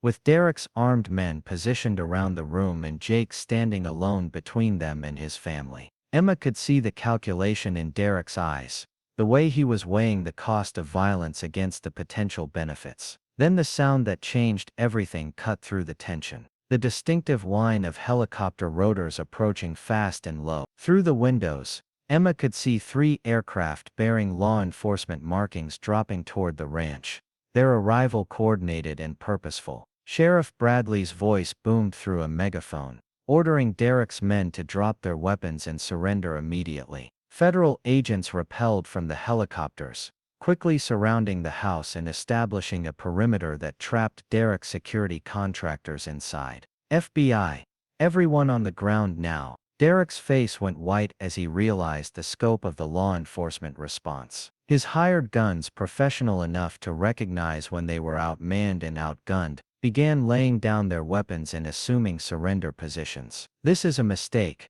Derek protested as federal agents stormed into the house. "These people kidnapped my fiancée and are holding my child illegally." "Derek Walsh, you're under arrest for conspiracy to commit kidnapping, interstate stalking, and federal firearms violations," the lead agent announced as he placed Derek in handcuffs. "Your private army just committed multiple felonies on federal land, and you're going to answer for every one of them." Emma watched in amazement as Derek was led away in handcuffs, his expensive clothes and confident demeanor reduced to nothing in the face of federal law enforcement. Sheriff Bradley entered the house as the last of Derek's men were being arrested, his face showing both relief and concern as he took in the scene. "Is everyone all right?" Sheriff Bradley asked, his eyes immediately going to the newborn baby in Emma's arms. "We're fine," Jake replied, finally lowering his rifle. "Better than fine, actually. Sheriff, I'd like you to meet Thomas Mitchell, born about 20 minutes ago." Sheriff Bradley's weathered face broke into a genuine smile as he looked at the baby. "Well, I'll be damned. That little one has perfect timing. If he'd waited much longer, we might not have been able to track Derek's communications and coordinate this response." Emma looked up from her son's face, confused by the sheriff's words. "Track his communications? We've been monitoring Derek Walsh's activities since he first showed up in Cedar Falls," Sheriff Bradley explained. "Federal authorities have been building a case against him for months, documenting his pattern of stalking and harassment. When his security team started making purchases of military-grade equipment and weapons, that triggered federal jurisdiction." Jake's eyes narrowed as he processed this information. "You mean you knew he was coming?" "We knew he was planning something big," Sheriff Bradley admitted. "We just didn't know when or exactly what. The storm made communication difficult, but we managed to track his convoy and coordinate a response." The timing worked out better than we could have hoped. Dr. Stone's voice came through the phone that had been forgotten on the coffee table during the confrontation. Is everyone all right? I heard gunshots and then silence. We're all fine, Doc. Jake called out. Derek's been arrested and Thomas made his entrance right on schedule. Thomas, our son, Emma said, the words feeling natural and right despite everything that had happened. Thomas Mitchell, 7 pounds 2 ounces, born at home during a gunfight. Dr. Stone's laughter came through the phone, relief and joy evident in her voice. That boy is going to have quite a story to tell when he gets older. I'm going to try to get through to you as soon as the road's clear, but it sounds like Jake handled the delivery perfectly. As the federal agents finished processing the crime scene and removing Derek's arrested security contractors, Emma found herself alone with Jake and their newborn son for the first time since Thomas's dramatic entrance into the world. The house felt unnaturally quiet after the chaos and violence, peaceful in a way that seemed almost surreal. Is it really over? Emma asked, hardly daring to believe that Derek's months-long campaign of harassment had finally ended. It's over, Jake confirmed, sitting beside her on the couch and gently stroking Thomas's head. Derek Walsh is facing federal charges that carry mandatory minimum sentences. His lawyers won't be able to buy his way out of this one. Emma leaned against Jake's shoulder, exhaustion finally catching up with her, now that the immediate danger had passed. I can't believe Thomas was born in the middle of all that. What kind of start is that for a baby's life? The kind that proves he's a fighter, Jake replied softly. Like his mother, Thomas came into this world surrounded by people who love him and who were willing to risk everything to keep him safe. That's not a bad beginning at all. Emma looked down at her son's peaceful face and felt a love so intense it took her breath away. Thomas had been conceived in desperation and born in violence, but he would be raised in love and safety. Jake was right. That wasn't a bad beginning at all. Dr. Stone arrived 3 hours later, having finally managed to navigate the storm-damaged roads with the help of a sheriff's escort. She examined both Emma and Thomas thoroughly, pronouncing them both healthy despite the traumatic circumstances of the birth. You did beautifully, Dr. Stone told Jake as she packed up her medical equipment. I've seen trained paramedics handle deliveries with less skill and composure. Jake's cheeks reddened at the praise, but Emma could see the pride in his eyes. He'd protected them when they needed it most, had literally caught their son as he entered the world while under fire from Derek's hired guns. What happens now? Emma asked as Dr. Stone prepared to leave. Now you rest, recover, and enjoy being new parents, the doctor replied with a smile. Derek Walsh won't be bothering you again for a very long time if ever. The federal charges he's facing carry sentences measured in decades, not years. After Dr. Stone left, Emma and Jake settled into the strange, wonderful routine of new parenthood. Thomas proved to be a remarkably calm baby, sleeping peacefully between feedings and seeming to sense that he was safe and loved. Jake took to fatherhood with natural ease, learning to change diapers in warm bottles with the patient thoroughness he brought to everything else. The legal proceedings against Derek moved swiftly through the federal court system. His family's wealth and political connections proved useless against the overwhelming evidence of his crimes, and his eventual guilty plea resulted in a 25-year prison sentence. The restraining order against him was made permanent and extended to include Thomas, ensuring that Derek would have no legal claim to the child he'd tried to use as a weapon. Spring came early to Cedar Falls that year, transforming the ranch into a paradise of green grass and wild flowers that took Emma's breath away every morning. Thomas was 3 months old and thriving,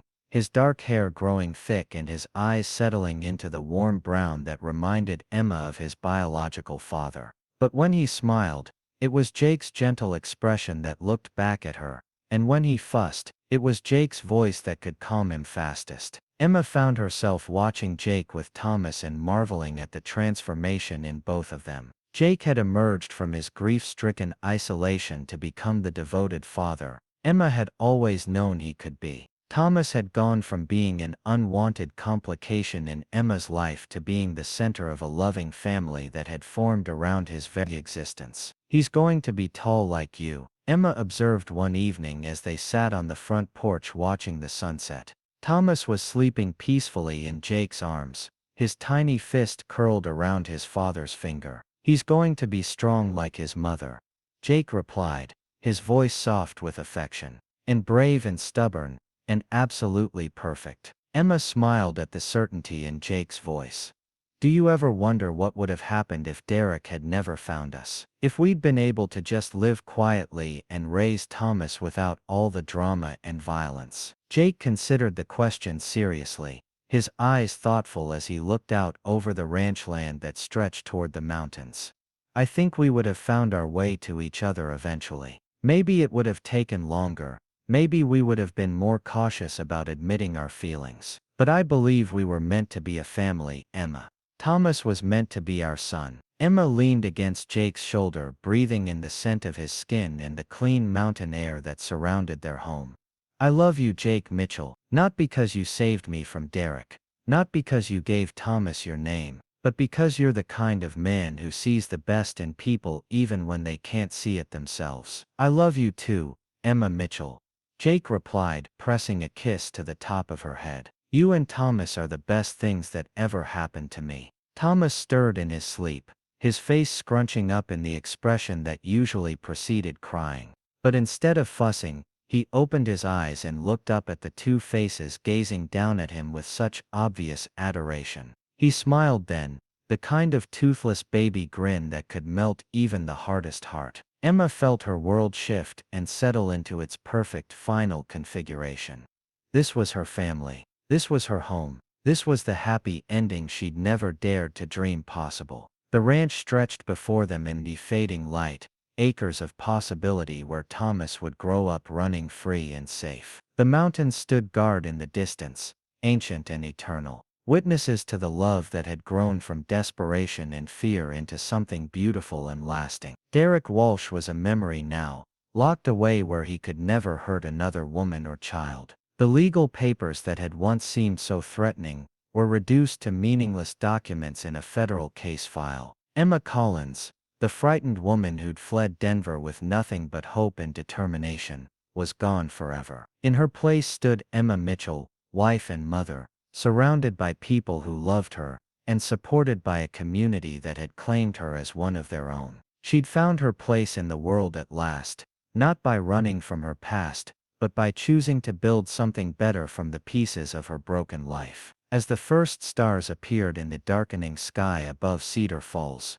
Emma looked up at Jake and saw her future reflected in it. It wasn't the future she'd planned, or the one she'd dreamed about as a young woman. It was something better, something real and solid and built on a foundation of mutual respect and genuine affection. Thomas would grow up knowing only love and safety, never experiencing the fear that had dominated his mother's early years. He would learn to ride horses on this very ranch, would explore these mountains and swim in the creek that ran through the back pasture. He would know who his biological father was when he was old enough to understand, but Jake would always be his daddy in every way that mattered. What are you thinking about?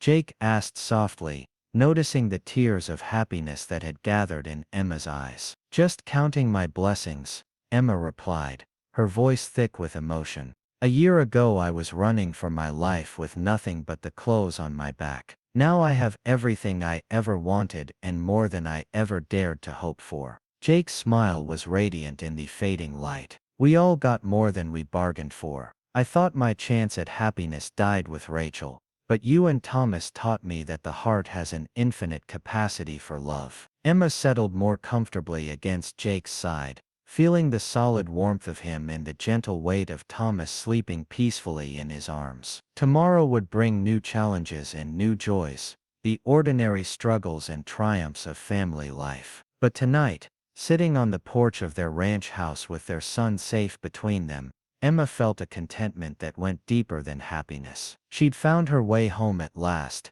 not to a place but to the people who'd chosen to love her unconditionally. The future stretched before them, bright with possibility and grounded in the unshakable foundation of family built on choice rather than chance. Up next, you've got two more standout stories right on your screen. If this one hit the mark, you won't want to pass these up. Just click and check them out.